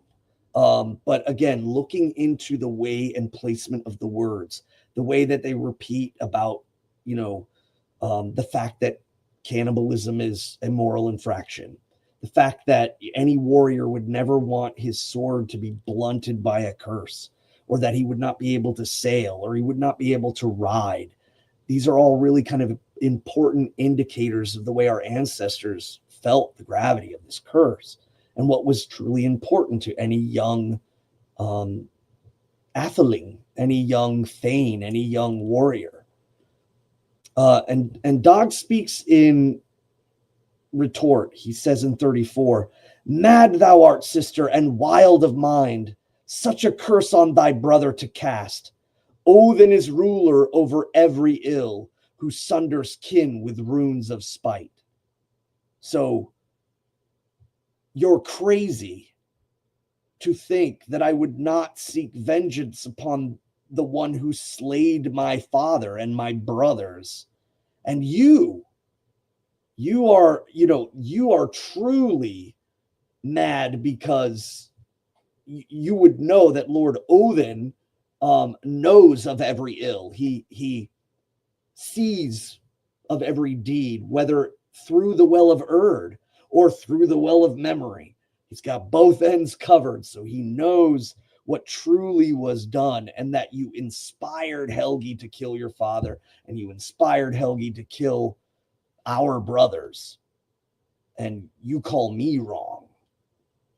And then he continues to say, he says, thy brother rings so red will give thee all Vandalsve and Vigdalur.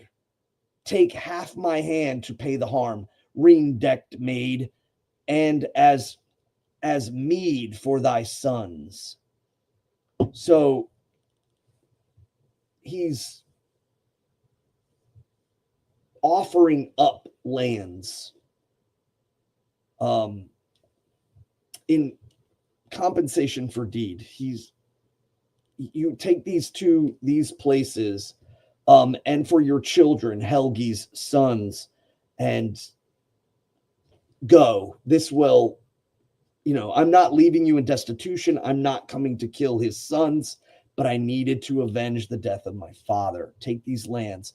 And I think it's also very interesting here that one of the mentions Vandalsve.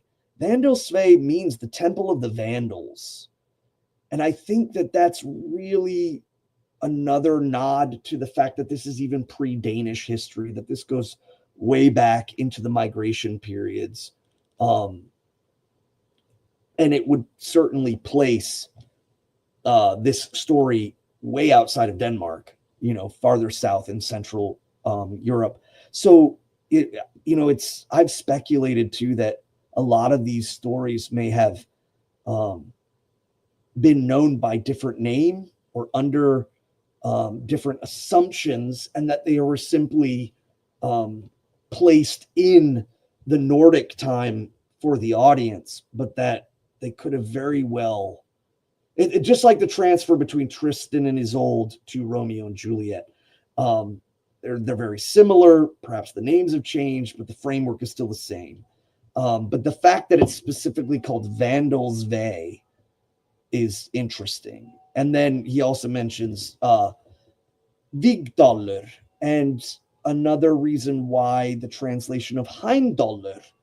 I know that in the predominant sense, the translation is seen as the home dale, but or excuse me, the light of the world, or like Delling Detler. But I've also said too that Heimdall could mean the home valley. And here we see it again linguistically. But she says, you are still of wealth, you still have your sons. I needed to complete my vengeance. And you're crazy if you think that Lord Odin didn't see that you beckoned Helgi to kill your own kin. And then Sigrun speaks in return.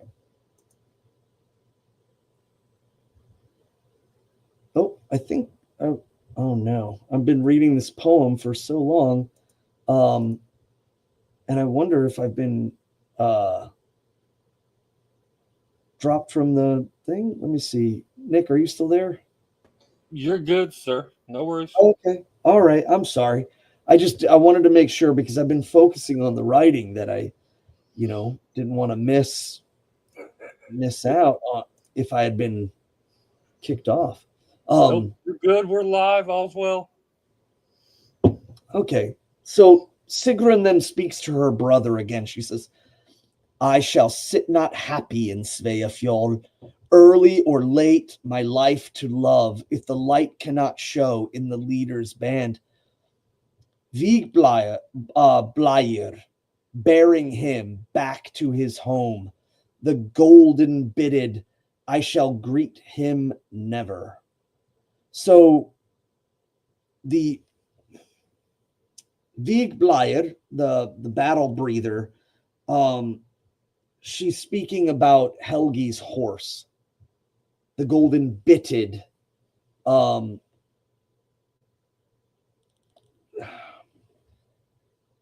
She's lamenting the loss of her love. She says, I shall not sit happy early or late, the love of my life, if the light cannot show in that leader's band, where his horse bears him back to his home. And so it's gone. It's too far gone. He's already passed. She's just speaking of the joy of seeing him come home on his horse. And now that is not the case. And 37, such the fear that Helgi's foes ever felt, and all their kin, as makes the goats with terror mad, run from the wolf among the rocks. So I think it's more important in this section to understand that the audience would be moved by the absolute fidelity that Sigrun has to Helgi. And this is a desired trait amongst the menfolk, amongst our ancestors. I would argue it's still a trait today. But at this point, the audience would just be, wow, she's just so loyal and loved him so deeply, and is embittered by her brother's treachery. And that's kind of what these poetic points would be as the warriors were listening. And she says, his enemies, his foes, they felt fear, just as like a male goat, a ram, with rage and terror would flee away the scouring, skinny, flea-bitten wolves. And I think it's worth understanding that not all the times were wolves seen as,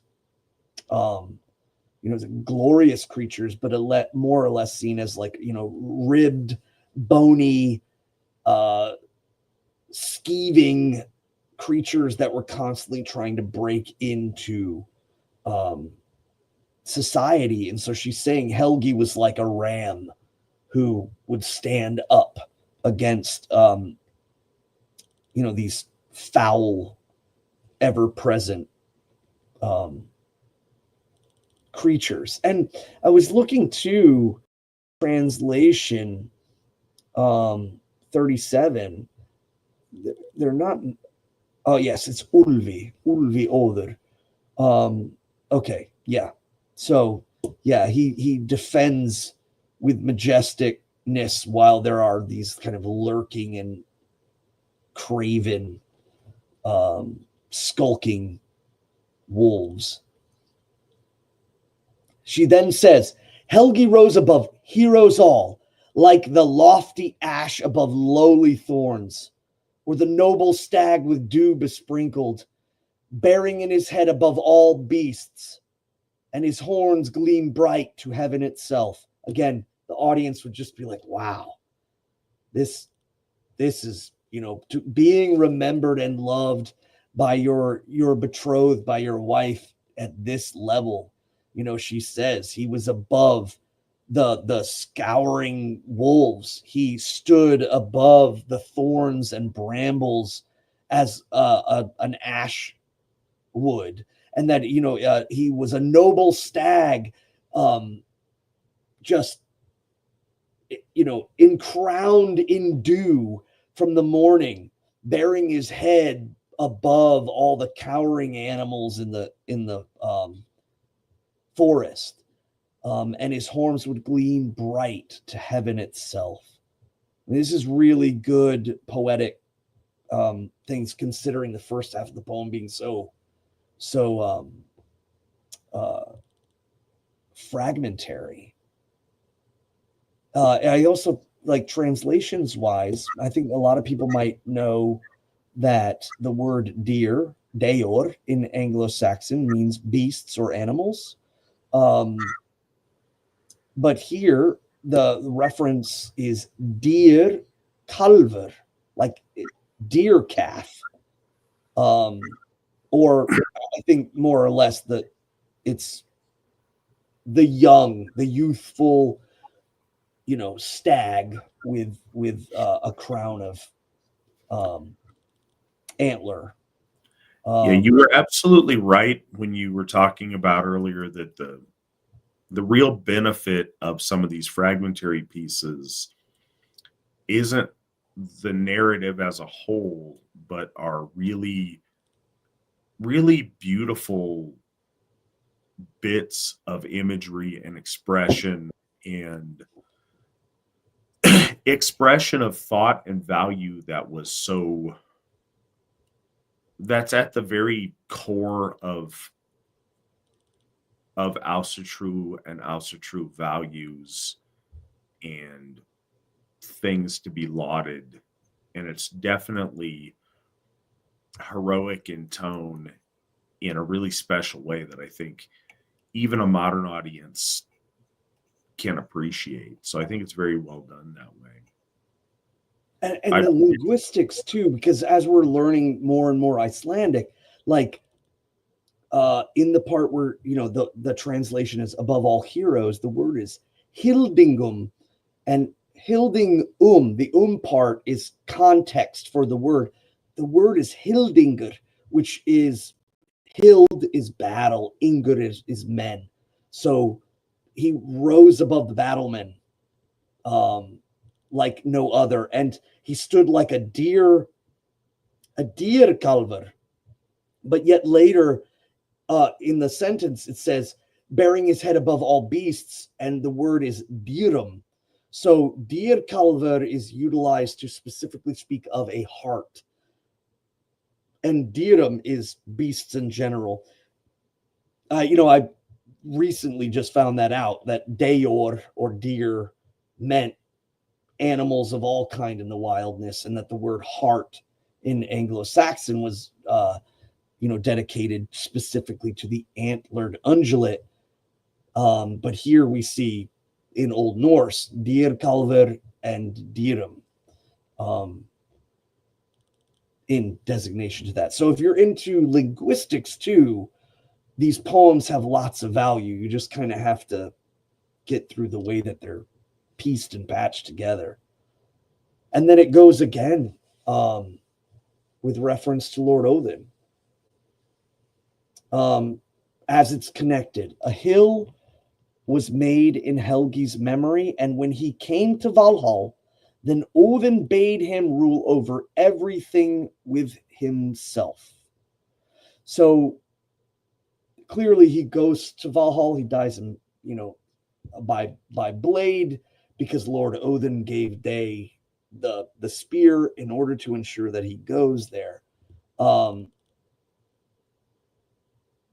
But on top of this, it is spoken that he is given regency by Lord Odin to rule there as well, which is pretty heavy stuff there.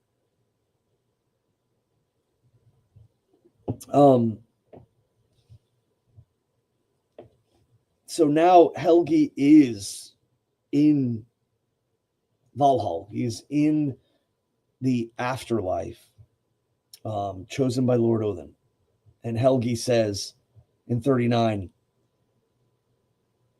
thou shalt Hunding of every hero wash the feet and kindle the fire, tie up dogs and tend the horses and feed the swine, ere to sleep thou goest. And then it immediately shifts to one of Sigrun's maids went one evening to Helgi's hill and saw Helgi rode to the hill with many men, and the maiden said. So before we get into that, just there's this mention that he has rule and dominion, and he's speaking to Hunding in the afterlife. So this is an extra level of how much the grief, or in reality, it's fictional hero versus villain. Helgi says that Hunding in Valhall will wash the feet of every hero that walks in. This is clearly a slight. This is, this is punishment. But because he's such a great warrior, Lord Odin gives him permission to dictate, and he still goes after Hunding and says, no, you're going to kindle the fire, you're going to tie up the dogs, you're going to tend the horses and feed the pigs as a thrall would, even in Valhall. That's very brutal, poetic things to be, said after. And then it shifts. And here we see the hill dedicated to Helgi, in which he appears, he visits, and he is not alone, but with his host of men. So one of Sigrun's maidens, which would generally be referred to as Valkyrie or Valkyrie, but could also, again, simply be a handmaiden of her. She's at the hill, and Helgi shows up riding to the hill with many men, and the maiden speaks out, and she says, is this a dream that methinks I see, or the doom of the gods? That dead men ride, and hither spurring urge your steeds, or is home coming now to the heroes granted? Now, it's my belief that this is another fragment welded on, because there's a little kind of Sigrun's maidens now are at the hill.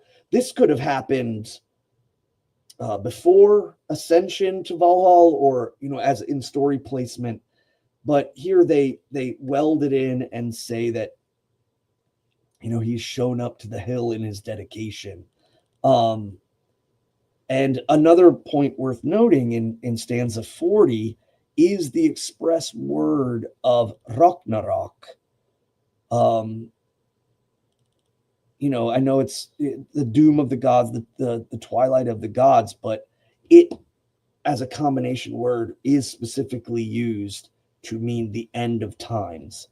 And I don't know if a lot of people have ever wondered, like, is that a commonality thing, or is that was just something you specialized? No, it's the end times. It's very much like how Christians use the word for the Battle of Gidon that the Judahites referred to with Armageddon.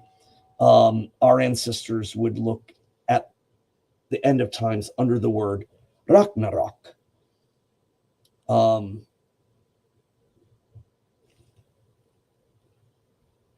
So she speaks, and Helgi in form says, "No dream is this that thou thinkest to see, nor is it the end of the world. Though us thou beholdest, and hither spurring we urge our steeds, nor is homecoming now to the heroes granted." The maiden went home and said this to Sigrun: "Go forth, Sigrun, from Sevifjol, in if fain the lord of the folk wouldst find. The hill is open, Helgi is come, the sword tracks bleed, the monarch bade, that thou his wounds shouldst now make well." So she's saying the hill, and I'm presuming because of the way it's written that that the hill is open, is that this isn't just a hill, it's a barrow. Which would lend, of course, that Helgi was buried and not burned. So that showing that our ancestors did have, these back and forth traditions. I think that also gives us a clue that this is further back than the Danish and the Viking Age. But also to the point of the barrow opening, being a portal to the other world. So he has gone to Valhall just to tell Hunding to wash feet and be a slave. Again, really emphasizing again the hatred between the two. And then he comes back through this portal. She's sitting on the hill, and the Barrow Wights appear. And he tells her to go get Sigrun. And she runs back and says, "You should go, and there you will meet him and make him whole." And of course, Sigrun then runs to the hill to Helgi and said, "Now I am glad of our meeting together as Odin's hawks, so eager for prey, when slaughter and flesh all warm thy scent, or dew wet see the red of day." So remember I was talking about welding. In this case is really interesting because now we have, I don't know if that was bellows, but you see that double or that rhyming at the end is unique, perhaps coincidental or intentional, but I think it was more done on bellows point. But the word hawks, Odin's hawks, and the word hawkur in Old Norse, and this reference could mean that Odin's hawks are ravens, so it's poetic, or it's that Odin's hawks are the Valkyries, eager for the souls that they are inclined by him to pick up. But she says again, "First will I kiss the lifeless king, ere off the bloody bairnie thou cast. With frost thy hair is heavy, Helgi, and damp thou art with the dew of death. Ice cold hands has Hogni's kinsman. What, prince, can I to bring thee ease?" So clearly different poetic style than before, but it is still just as powerful. That she rides there and says that she will wash him and she will clean him, and that he has frost and blood in his hair. He's damp with the dew of death. And that she will clean him and make him whole. What can she do? And Helgi speaks, thou alone, Sigrun of Sevefjol, art cause that Helgi with the dew is heavy. Gold-decked maid, thy tears are grievous, sun-bright, south-maid. Ere thou sleepest, each falls like blood on the hero's breast, burned out cold and crushed with care. So he says to her, that you alone are the reason that Helgi is heavy with the dew of death. And then he says, gold-decked maiden wearing her riches, her wealth, that her tears are grievous. She is a sun-bright south maid, which could allude to her being perhaps, sun-kissed skin. But there rings a bit of a sense that of fate is the reason why he is dead is ultimately because of her. And remember, these are fragments kind of welded together. So you see in the beginning of the poem, he's like, no, you're with me. Don't worry about your dad. I'll fight everyone. And now he's turning around and saying, I'm the reason you're dead. Or I'm the reason or you're the reason I am dead. Excuse me. So you can clearly see that these are pretty much fragmented bits put together. Helgi speaks, well shall we drink a noble draught, though love and lands are lost to me. No man a song of sorrow shall sing, though bleeding wounds are on my breast. Now in the hill our brides we hold, the heroes' loves by their husbands dead. Sigrun made ready a bed in the hill. Here a bed I have made for thee, Helgi, to rest thee from care. Thou kin of the Ylvings, I will make thee sink to sleep in my arms as once I lay with the living king. And Helgi speaks, now do I say that in Sevefjol aught may happen early or late, since thou sleepest clasped in a corpse's arms. So fair in the hill the daughter of Hogni, living thou comest, a daughter of kings. So it's the final embrace. The I will embrace you in death as I embraced you in life. And this again is more I think a reassertment of the tragedy of their lives, the tragedy of their love, and the purposing of killing her father and her brothers and all of that. But none of that matters if simply they can lay in each other's arms again. And Helgi speaks, now I must ride the reddened ways, and my bay steed set to tread the sky. Westward I go to wind Helm's bridges, ere Saulgovnir waits the warrior's throng. So this is an interesting use of the poetics. One is he says, westward I go.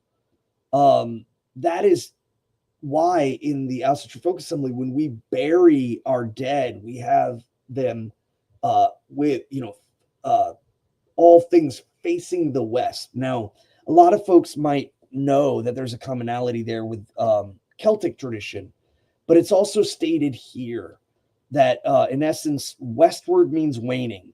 The sun falls to the west, so does all of our fates fall to the west. It is the resting spot. And I think that when we look at cosmology, the East, Jotunheim is the source of much woe that falls into the world. It's the resistance, it's the dissipation. But Vanaheim, even though it clearly is the source of life, it is also the returning point of death, especially amongst animals. But I think that the usage of the word westward to go, meaning simply just kind of synonymous with death.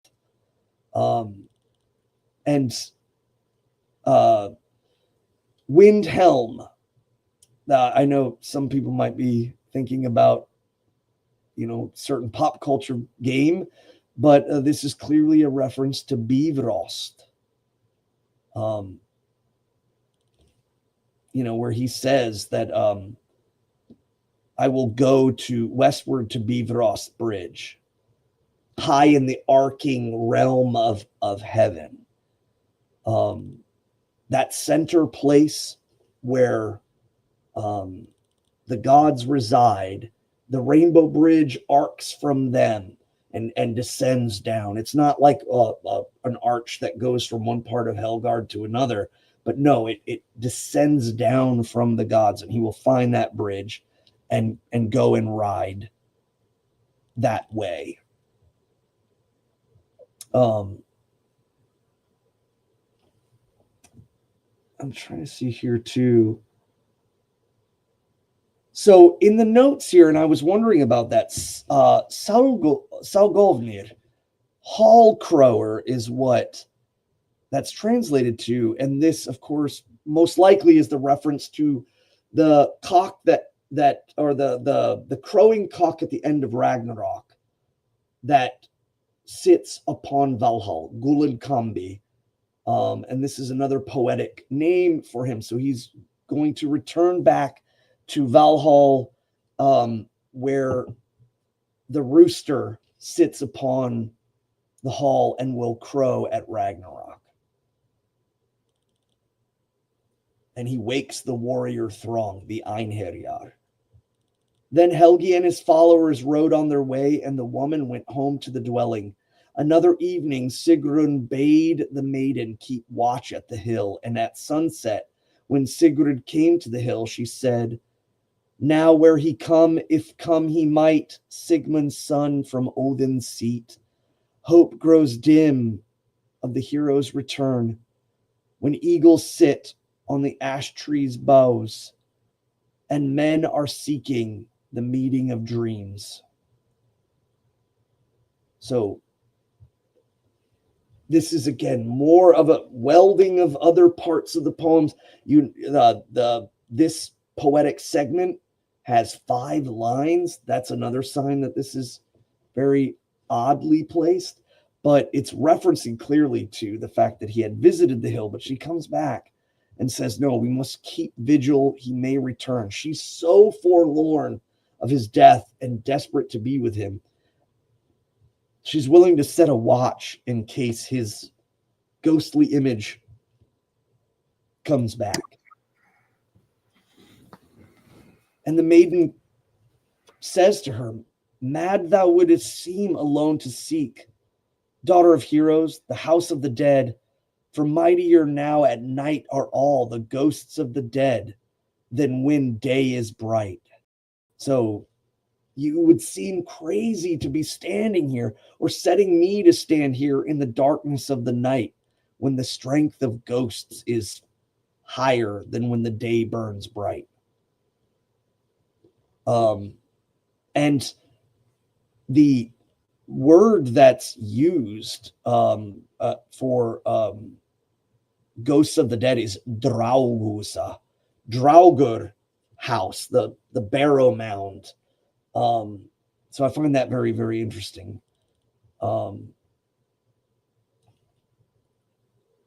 Sigrun was early dead of sorrow and grief. It was believed in olden times that people were born again, but that is now called old wives' folly. Of Helgi and Sigrun, it is said that they were born again.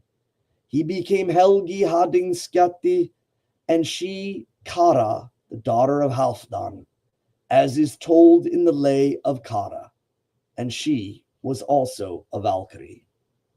So it leaves with kind of an addendum note by the annotator, who says, now that is seen as folly, but in the olden times, it was possible through great love or through great motivation, you could in your soul be brought back and placed in the middle world, especially when your fate was so entwined with the one you loved. And I think that that's, again, placed less as a concrete religious theological idea, but is placed out as a poetic ideal of love. I certainly don't think that it's not possible for the gods to edict order and bring forth perhaps whole soul of men. But certainly not you die and then you come back out again. But this one is really emphasizing that interconnection of love between Helgi and Sigrun, or Helgi and Svalva, or Helgi and Kara later on. And then the story continues. But that's it. There you have it. Well, I appreciate you reading the story for us tonight. We've got a few questions. One of the questions is predated our broadcast. It was like on 10 minutes before we started. Hail all, looking forward to another great show as always. Appreciate that. Since show is partially question driven, I came up with a couple. One, a few shows back, Svan talked about how Lady Freya participated in sexual magic / ritual. Can't remember how it was phrased. To gain a gift from the dwarves, I believe. Is sexual magic an actual thing? When I hear that term, I think of two people putting on masks, going to the beach or a cave and doing their thing and summoning some kind of spirit or something. But is there an actual legitimate use of this kind of thing in our belief system? Sorry, it's a bit off color. I mean, that's part one. We'll get to part two here in a second. But Svan, you mentioned it, so take first crack at that. Well, again, when we speak about the divine, when the divine get married, when the divine battle, when the divine have this sexual relation with dwarves, this is allegoric. This is not, again, the unification, or in reality, especially in the feminine, Holy Freya takes from the four directions of the earth. She takes from the north, she takes from the south, takes from the east, takes from the south, and takes from the west. So that idea of especially with the dwarves being kind of the soul and the power of the earth, they are the material spirit, they are the spirit of substance and of energy, heat, constriction, and all of that. Our ancestors knew, pulling gold out of the mountain, the veins of the mountain, and the precious metals and stones that come out of the mountain, the realm of the dwarves. So by her doing that, she's attaining by going all four directions, because directionality, it was important to our ancestors. The idea of proclaiming that, of holding your blade or holding your horn to the north and to the east and to the south and to the west, that was a proclamation of all. It's not some just some Wiccan thing of watchtowers or what have you. We have lots of these, kind of signs of the importance of this. And again, the dwarves, 4 specifically, that is clearly alluding to the 4 being the foundational number of the entirety of. So she draws within her this power of the earth, of the base elements, and she in turn gains Brasingamen, which isn't an actual literal real necklace, but is the symbol of her mastery over and her dispense or dominion over possession, beauty, and power. So, as far as the story goes, I do not see that literal. As far as say sex magic, I know you said it was off color, but I've read quite a few books, especially Frater Udd's Germanic Sex Magic. There's a couple of others. I think there's a lot of Hellenic influence when it comes to things of that nature, but for them to be expressed in our lore, you'll find it very rarely, and it's often only just little glimpses of certain things like the witches in the barn.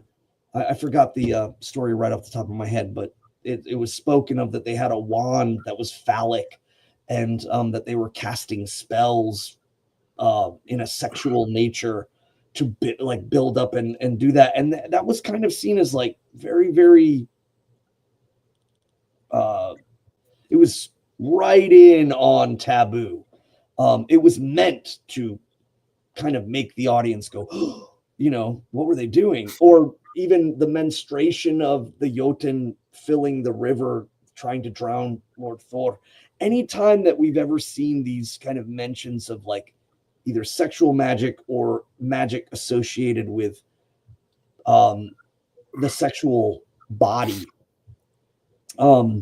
is always seen as kind of very poignant, very drastic, and either about dispensing or receiving the powers that be. But in the late Nordic period and even earlier, I don't think you find much. I think that you see most of that stuff starting to crop in post-Christianity. I think that perhaps the concept of sexual magic was far more taboo after Christianity. And so you find a lot of that formulation happening. You see that with the accusations towards witches having, you know, sex with Satan/goats, or that the witches, including men, who were also burned, because I think Iceland was the one country where during the witch burning, more men were burned than women, but all of them had heavy sexual allegations thrown at them. I think you see a lot more of that present post-Christianity, and we don't find any real super concrete things referring to that. So in the details of it, there's not a lot to go on. You find most of that later. The little that we do have is clearly very poignant.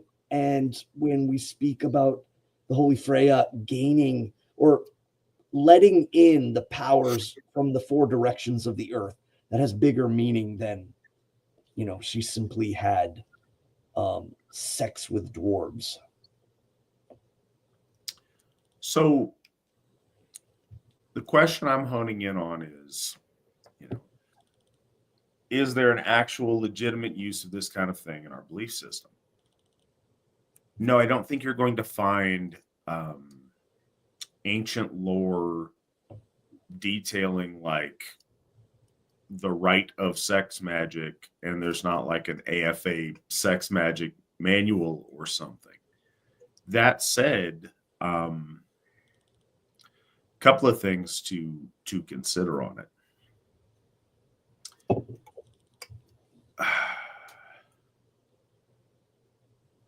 One of the reasons I think it was demonized by Christianity as much as it was sexuality in general is it is in fact magical and powerful.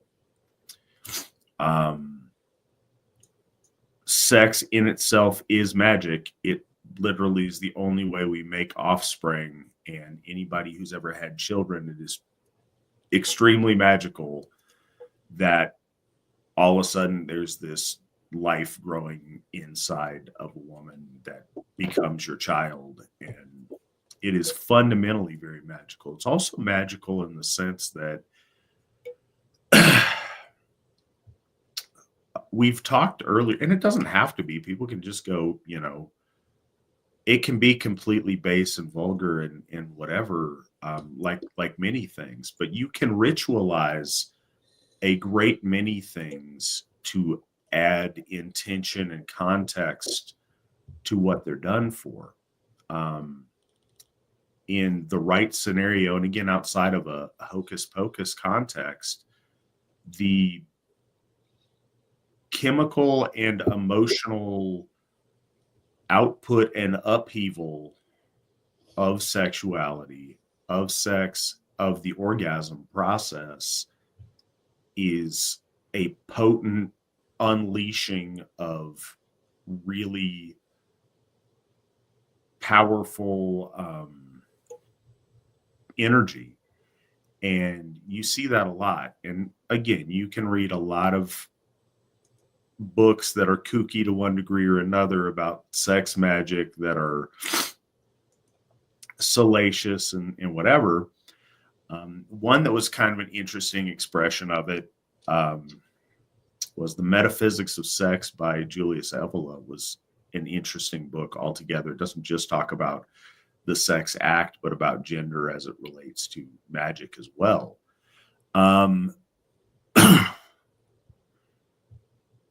But yeah, I think so much of magic is about generating extreme focus, extreme energy, and then directing that energy intentionally at an extreme, at a purpose. The intensity of the sexual congress is useful magically in that context. Now, what you want to make of that or do with that, that's not really something we're advising on here, but yes, there could be legitimate use of it depending on what the intent is, and the devil's in the details. But no, I wouldn't write it off as something that's completely BS, because I don't think that it is. And the second question, in your opinion, do you think those of us who go to the ancestors or to the hall of a god is given a physical form? Those that feast and fight with the gods, perhaps? If so, any opinion on what that physical form might be like? Svan, thoughts? I really think when it comes to dealing with Alvar, Disir, our ancestors, the gods, we have to, I think our brains formulate or project image onto. I don't think that they exist this way. I don't believe that there is this overall sense, but that very much so, like the observant eye, the individual, the ego in this world is bound very much by order, by the presence of laws and rules. I think the laws and rules of the worlds outside of ours are different, but that when we interact, we clearly see image. Do they exist like that when we are not perceiving them in the material? That I don't know. I would assume no, that perhaps that understanding is for I can't speak and say with authority. I think that's something beyond that we understand beyond death. It's almost like if you're asking me, how does our consciousness work post-mortem as opposed to how it works now? And the only reason why I state that I think that these spiritual beings do take form when we interact with them in the material is because of the stories in which, say, someone has lost a loved one, and that loved one, it returns, but perhaps they're shrouded in death, or there's something wrong with them that indicates that the consciousness of the person seeing them clearly knows that they have traversed through. They're covered in battle wounds or what have you. I believe that the spirit of the being is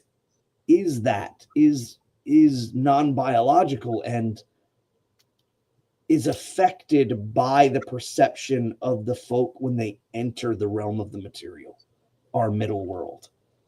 But what they look like outside of our perception as mortals, I don't know. I've often wondered and speculated, but I guess I won't know until, I cross that threshold and walk Hell's Road, or if I'm chosen and Lord Odin bids that I get the ride across Bifrost. Either way, I won't understand the true nature of them, and we are only working from our perception in the material. Yeah, I think we do a disservice when we overextend.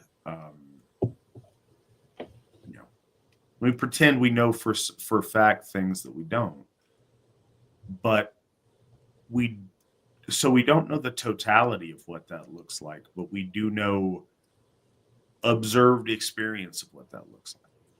So there's a couple of things. Your question, like, do they go to a distant place and have a physical self that sits on a physical bench and eats physical pork? I think that's unlikely that that's the case. That's not how I envision that to be. But again, the gods can do what they want. What we do know happens is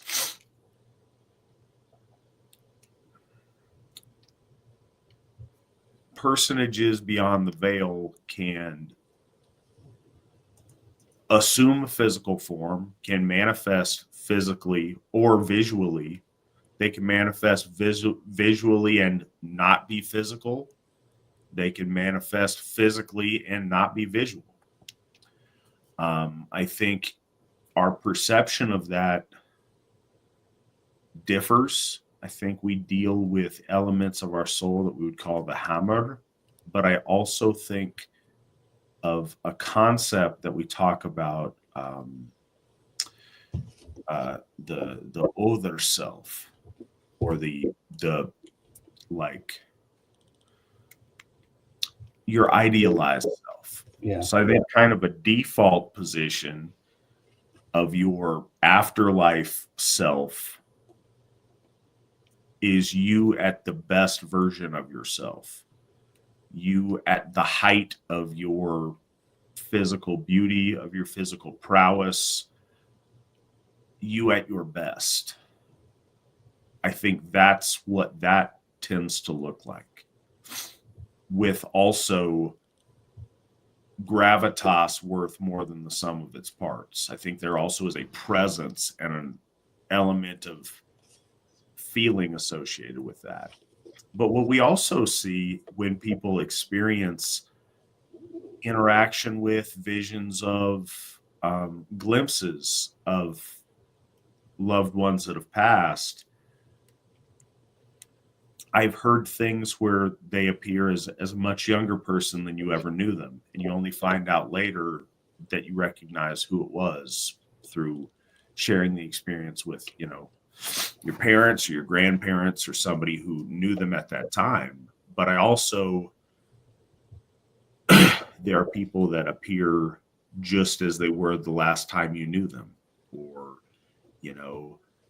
there have been instances of people, different members of the family interacting with a similar departed loved one at different stages of that person's life based on when that member of the family knew them. I think when you get into that realm, if there's the power enough to manifest physically and or visually, I think that you can kind of do what you want that way. Or so that doesn't express it quite right. That can be done differently based on purpose. And that really does seem to be the case. If they exist in the realm of the gods don't exist in a physical human form as physical, humanoid looking creatures the way that we understand it to our understanding, but we have time and again where they appear in disguise as humans doing things. So I don't think we have the firmest of answers to the question, but I do think that our loved ones can, in this poem, we see that. In this poem, we see him come back and make a visit in a physical form to where he's damp and wet from the grave. But then he goes back into the realm beyond physicality. So situationally, but I don't think that's their standard state on the other side of the veil. Again, we will all find out one day. Our next question. I recently bought the Tolkien book, The Legend of Sigurd and Gudrun, in hopes to better learn the Nibelungenlied and Richard Wagner's Ring Cycle. Any pro tips on Tolkien's book to get the most out of it? I have never read Tolkien's rendition, so I don't have anything to offer. What about you, Svan? Yeah, I would say one thing to consider is the writing is way more relatable because it's not being translated. It is in English. The other thing is we spoke in one of the verses tonight, the mentioning of Sinfjotli. Sinfjotli is mentioned in Beowulf, and of course he's mentioned in the Volsunga saga.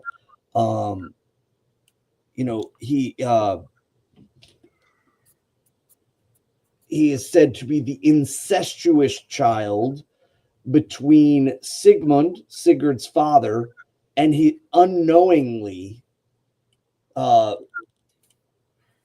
has a child with his sister, not knowing that that's his sister. In Tolkien's book, he proposes that mistake is because of elven or elf trickery, that an elf is the mother of Sinfjotli, and that he tricks or she tricks Sigmund into having, giving her a child. But that the tragedy of it is, the great joke of it is that he later finds out that's his sister, but it wasn't his sister at all. In Tolkien's version, it was an elf that had an expressed desire to hurt Sigmund. So there's little things that are tweaked, but the overall sense, I mean, Sigurd is there. There's just so much in connection to the two that I really do think it's worth reading. And then he adds so much of the lore, but again, he expresses it in English, so there's a little bit more of a connection to it. It's less poetic and more story based. He speaks of the wolves, the wolves of giantesses, and all of these things. And there's reference to with the earliest part of the Volsunga saga, where the gods meet and kill Otter and then try to cover his skin with gold. And there's Fafnir and Regin, but it's a little less about them they're not captured. It's that Loki does it unto his own. So there again, you just have to be careful. There are things that he takes liberty at, but then also at the same time, he really holds true and blends and welds these different parts of the stories all together very, very well. So I enjoyed it, but you just have to be mindful and don't take it to be the written and translated lore, but instead somebody who's very well versed in that lore, kind of almost congruently putting everything together almost seamlessly, but just by shifting certain things. Like Hjörnur and Odin and Loki aren't captured by Fafnir's father, but instead Loki's there, and he's the one that kills Otur and grabs Andvari, the dwarf, out of the water, and puts the ring down. The other gods aren't even, I think, there in that whole altercation, but then it still continues on. I don't know. It's really good. I think it's worth reading for sure. There you have it. Yeah. Adrian, I apologize. A while back, I just saw this now. A while back, Adrian donated $20 to the VNS Fund. Thank you so much, Adrian.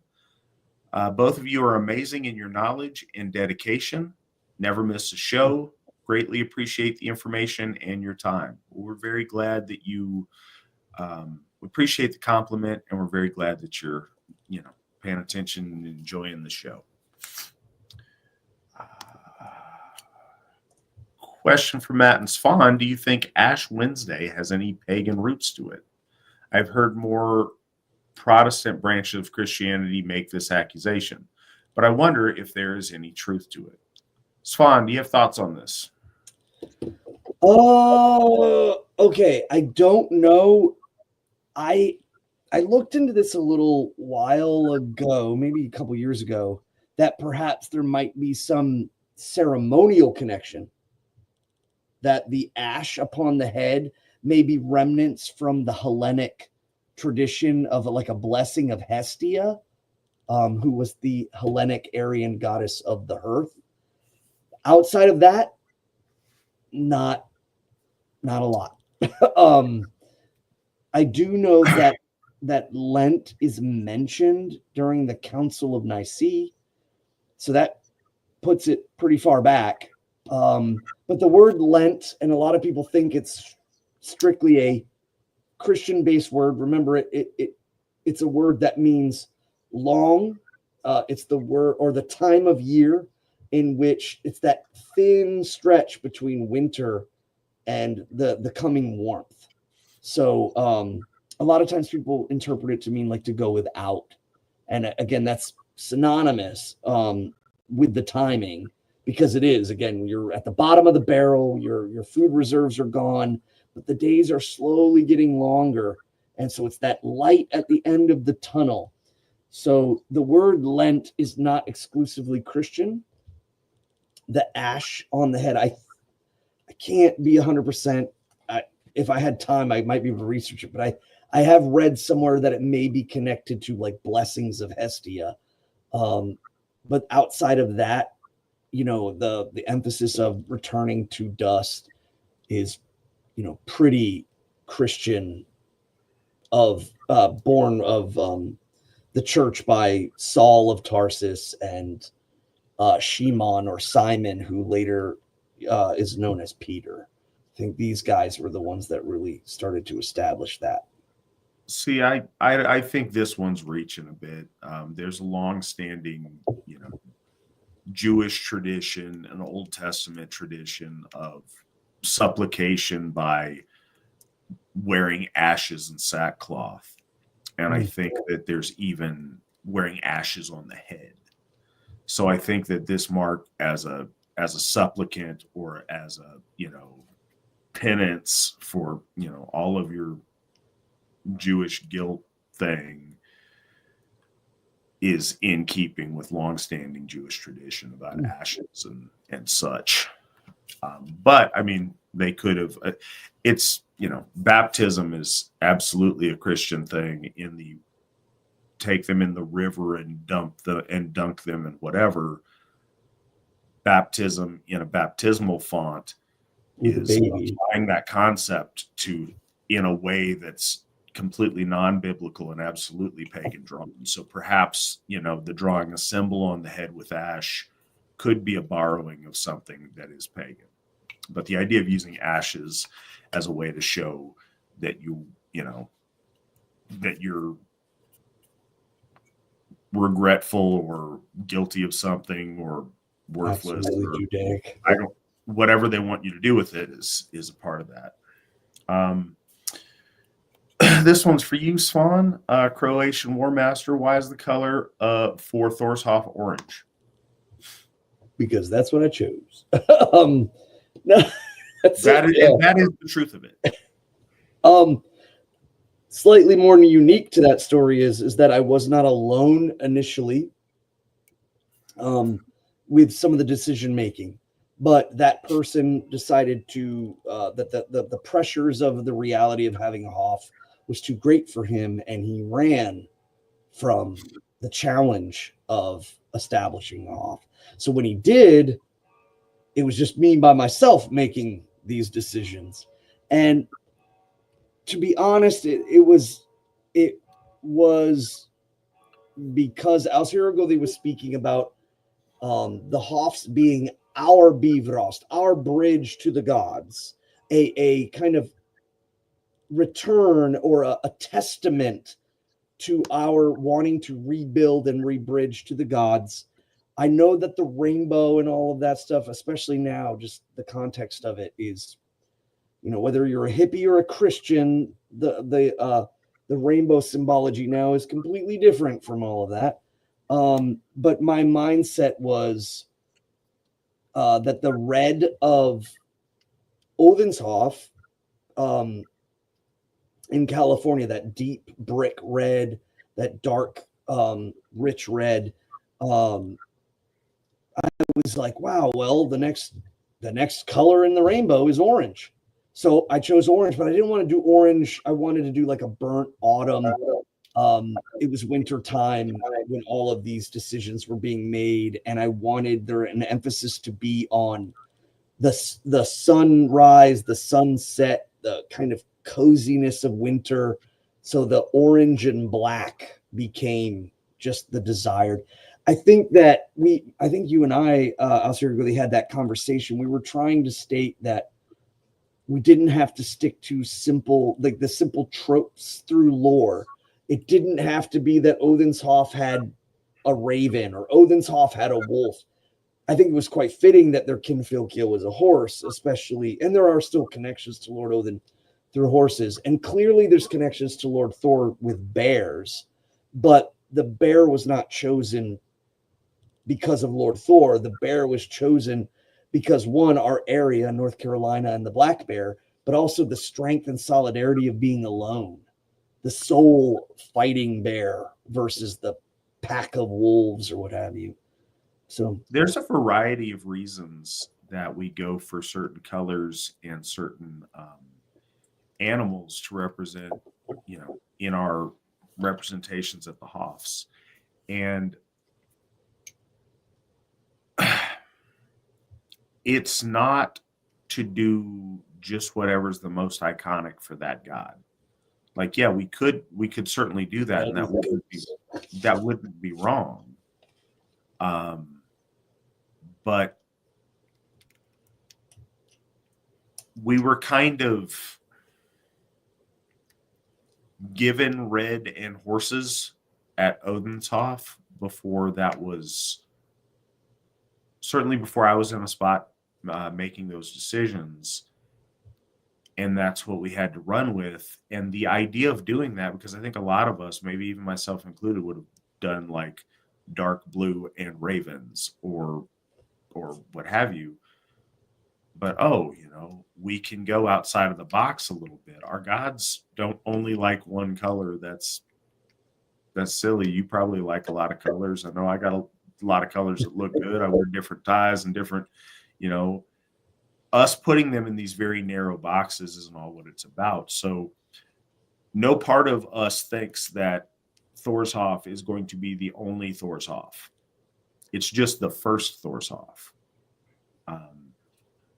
So not only do we want to represent that it's Thor's Hof, but also that it is the local Hof for Linden, North Carolina. And so we want to include animals that have relevance not only to the god that we're giving worship to, but also to the land and to the area and to the people that congregate there and have a meaning that's regional.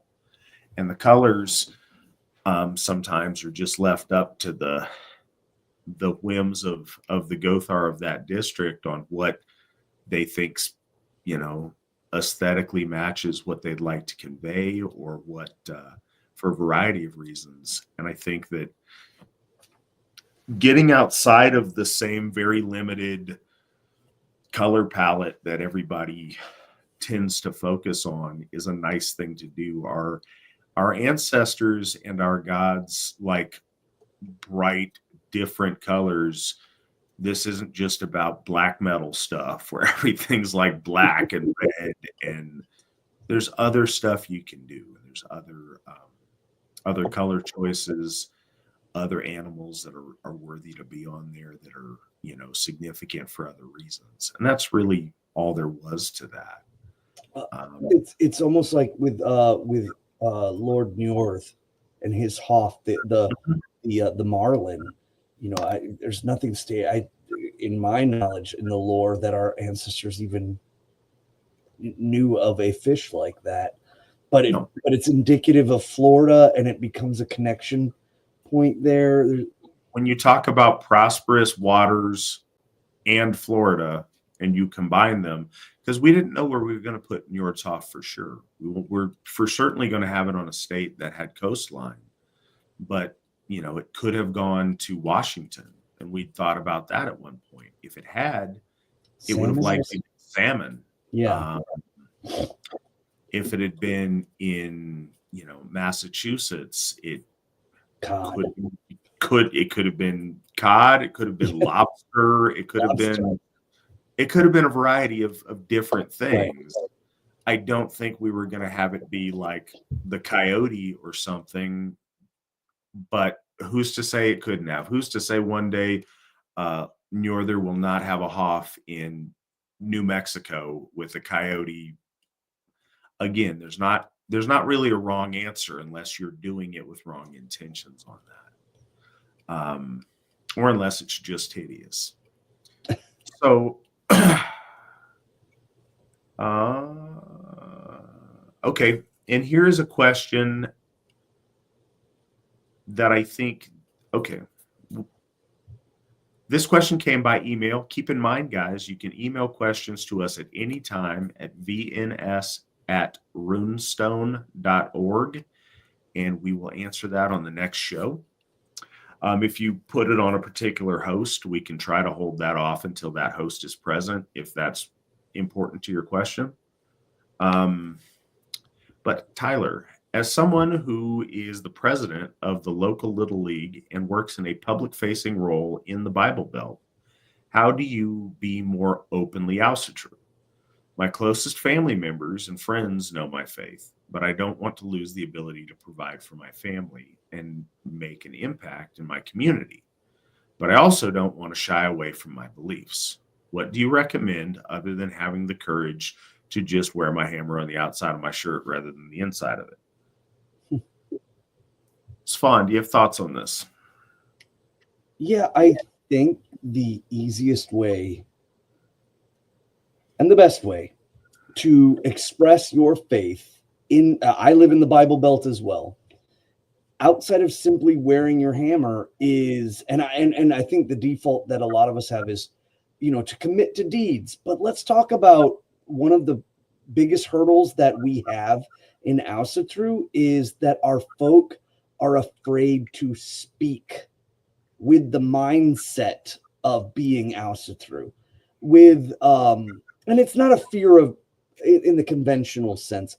It's just that we are not used to speaking around other people.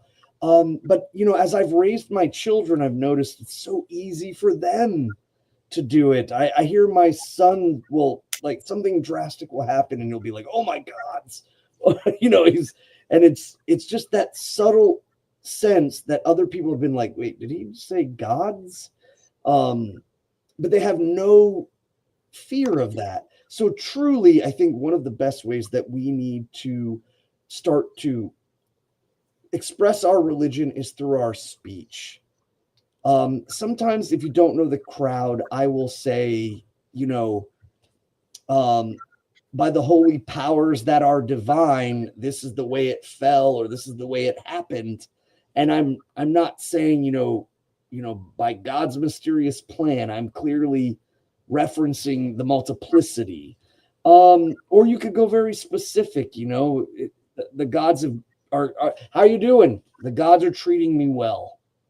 The gods and ancestors are treating me well. When you add and also incorporate that last part as well, it changes from your run-of-the-mill, perhaps edge-lording, left-leaning people who just want to make their Christian neighbors upset. That's not what you're doing. Instead, you're simply speaking from the foundational spiritual sense that you have of your own.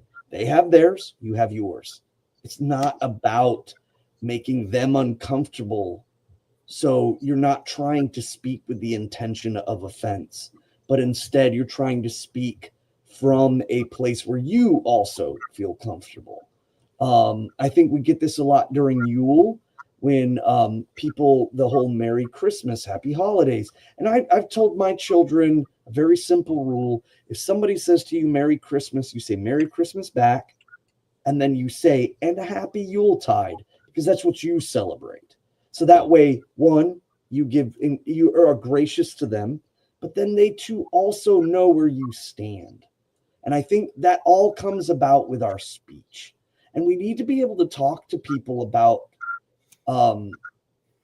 that we are of this faith.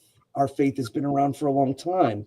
The pre-Christian European faith, I think, is a great title. And it's not about proselytizing, but being a beacon of the ethics, the morals, and the devotion to the gods. And I think that speaks far more volume than attempting to, convert through fear or caveat. Instead, you say, no, I'm of this faith. My faith has been around for a very long time. And again, you'll notice that particularly malicious Christians will try to attack and say, oh, Asatru is illegitimate. It's not a real religion. There isn't a real church. Well, we have a real church. We have a real priesthood. We have a divine initiatory foundation and an extension of divine hand in our leadership.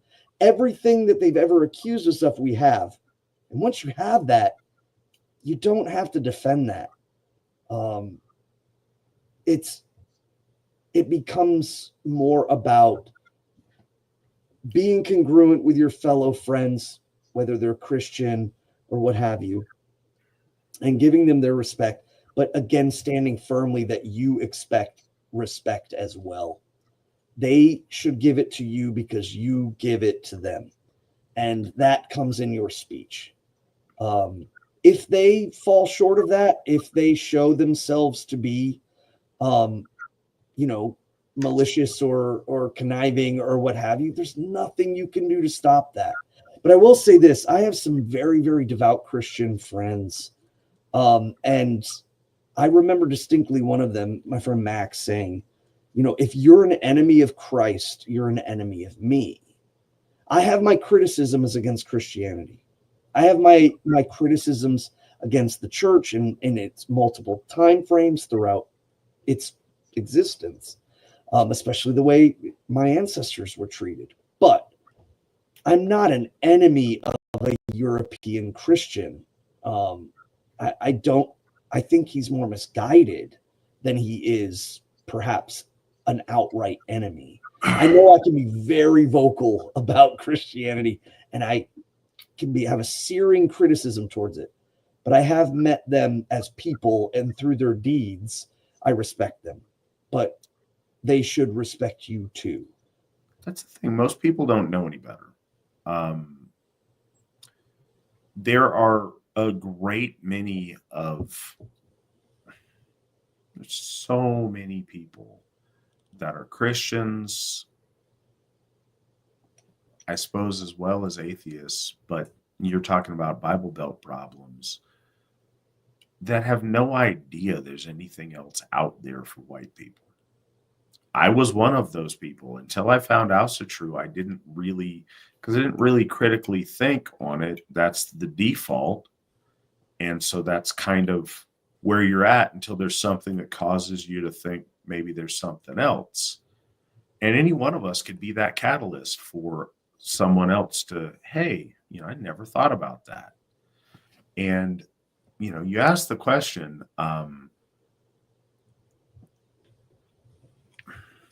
bluntly, anything is going to take a certain amount of courage and discomfort.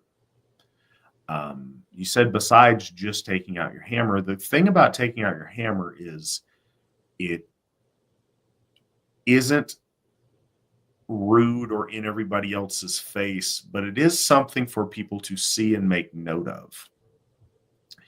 It's anytime I am out, if I have a conversation with random people about Asatru, it is because they noticed my hammer. That's the only way that they would know to strike up a conversation and ask me about it. A subtle thing is certainly, like Svan talked about, with your language a little bit.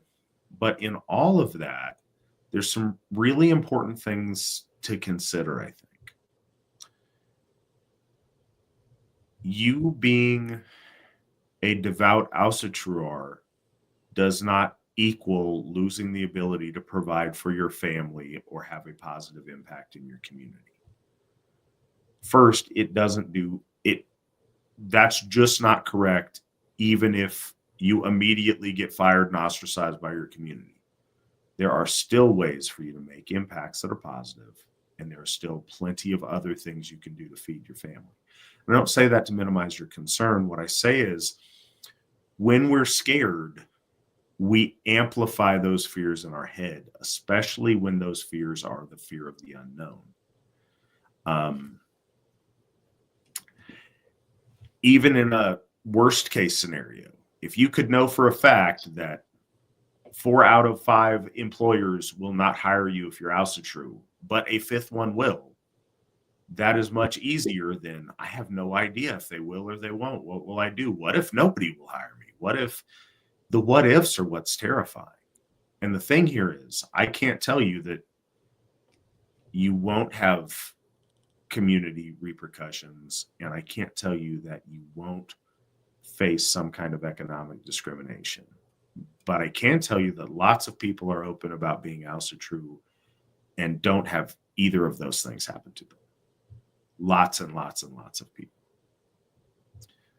Lots of people in the public sector are openly Asatru and don't face unemployment or persecution or a lack of ability to do the things you talk about. And people that are in the Bible Belt. That is true. You're going to have to make those decisions for yourself on where you feel comfortable or not. But the biggest thing that I can say is, to whatever degree that you express your faith, don't do it sheepishly like you're doing something wrong. Don't do it where you feel afraid or guilty. Also, don't do it where you're, hold on.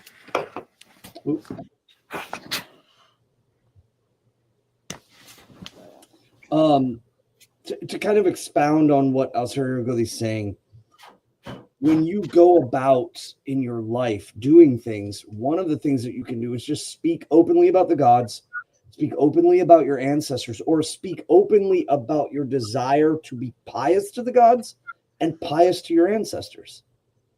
You can say, I certainly don't want to do anything that would dishonor my ancestors. My ancestors are watching me, and I don't want to do anything that would make them embarrassed. I don't want my ancestors to look at me with shame. I don't want the gods to look at me in shame. I don't want the gods to witness my deeds and see my folly. I want to make sure I'm on the right path. All of these words and verbiages can really help get people to understand your outlook in the way that you do things. And it's, again, that still goes back to words. Another thing, an incident that I had recently, I was talking about, somebody was asking me about Valentine's Day, and I had just spoken that, we don't really celebrate Valentine's Day in the hardcore mode at my house. And that's not because of Asatru. That's just my family. That's just our thing. We don't really do that. I don't really know why. And oh yes, it's St. Patrick's Day. Somebody was asking me, do you celebrate St. Patrick's Day? And I was like, no, I don't really do that. And of course, I'm speaking of the fact that St. Patrick was a traitor to his people and was, lauded for hurting his fellow Irishmen for this foreign faith, getting rid of the snakes. But I was just like, no, I don't really celebrate that, but I don't really celebrate Valentine's Day. And the interesting part of that conversation was the gentleman who's at that place of business said, well, so what do you celebrate around this time of year? And I was like, well, in about 6 days, the full moon is coming. And that moon, we call it the Ostera moon, Easter moon. And we're about to celebrate our Easter, which is about a month earlier than Christianity's Easter. And he was like, oh, wow, it's really interesting. That's cool. And we didn't have a lot of time to expound on that. I had to leave the place of business. But just speaking about it like that, let him know I'm not one thing, but my people's, my people are different. And it was just by verbiage, just by talking and letting people know. So I apologize about having to run there. I was using a new resin incense, and my whole incense burner just caught alight, and there's this massive incense oil fire on my altar that I had to go put a stop to. No harm done, but I will use less. I think it melted and then it overflowed and caught flame. I don't know, but I'll do it differently next time. That said, back to what I was trying to express.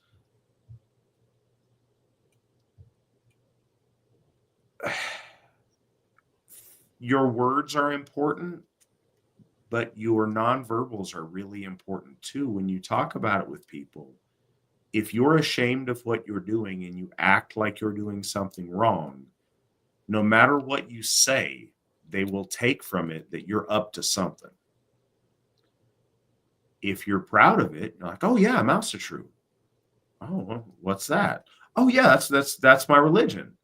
Depending on the context of what they ask next, well, so you don't like Jesus? No, I'm not a Christian. I worship our gods, the Aesir. Depending on what they say, if you respond positively, like you're doing something that you are proud of doing, that you're happy about, and you don't treat it like it's strange and odd and, diabolical, that has a massive effect on things. The other thing is, and I don't think you're in danger of doing this, but for anybody else who needs to listen, also don't come at people with a chip on your shoulder and try to punch them in the face with your Asatru-ness. You're not out there trying to make waves or trying to be like, they celebrate Christmas at your office. And like, damn it, I'm Asatru. We don't celebrate Christmas. Yule, brother. Yeah, there's no need for any of that. But for you to celebrate, with things relevant to our gods in your office space and people to ask you questions, that's a perfectly good thing for you to do. And ultimately, you're going to choose your comfort level. I would urge that you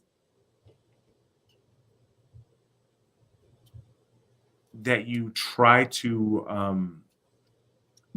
muster up the courage to do something by asking the question. You're saying that you acknowledge it's something you want to do and wish you could do more. I would urge you to go with that to whatever level that you can and that you're comfortable doing. Your environment. You may work for the most extreme, zealot Christians that are going to be particularly offended by what you're doing. I don't know your circumstance, and I'm not going to pretend that I do or, anything that way. That's not what I'm saying. But pick little subtle things. Whatever you do and to whatever degree you do them, though, do them proudly. The other thing is, if there's prep work involved, or either way, this is never a bad idea. Be a good person. Live our virtues and be known for being a good person. if your coworkers and families that you're involved in Little League with or whatever else know you as a great guy and then find out that you also happen to be Asatru, that is a very positive thing. If that's not how it works, it's varying degrees less positive. So yeah, I think that's the best advice we've got for you. Those are all the questions we have tonight. Svan, it was very nice to get back on here with you. I've missed our episodes, and special treat for you guys. We probably should have done it before now, but we're doing it now. We are going to take a break from the Edda for a little bit, and we will be going through, and in several different parts, not all at once, we're going to go through the Volsung saga. That will give everybody a lot of background to the things that we're discussing, and make a lot of it make a lot more sense and give everybody kind of that backstory. And besides that, it's a really cool and special part of our lore that we want to go over anyway. So I think this is a very good time for us to do that. So yeah, if you can make it out to Ostara, do that. We would love to see you there. I'll be there. I will be joined next week by Witan Clifford Erickson to talk about Asatru as a living religion, as we tried to do last month, and poor internet connection thwarted those efforts. But we're going to keep going until we get the episode because he's got good things to say about it. Yeah, I'm looking forward to talking to you guys then. Until then, hail the Aesir, hail the folk, hail the AFA. Remember, victory never sleeps. Bye, everyone.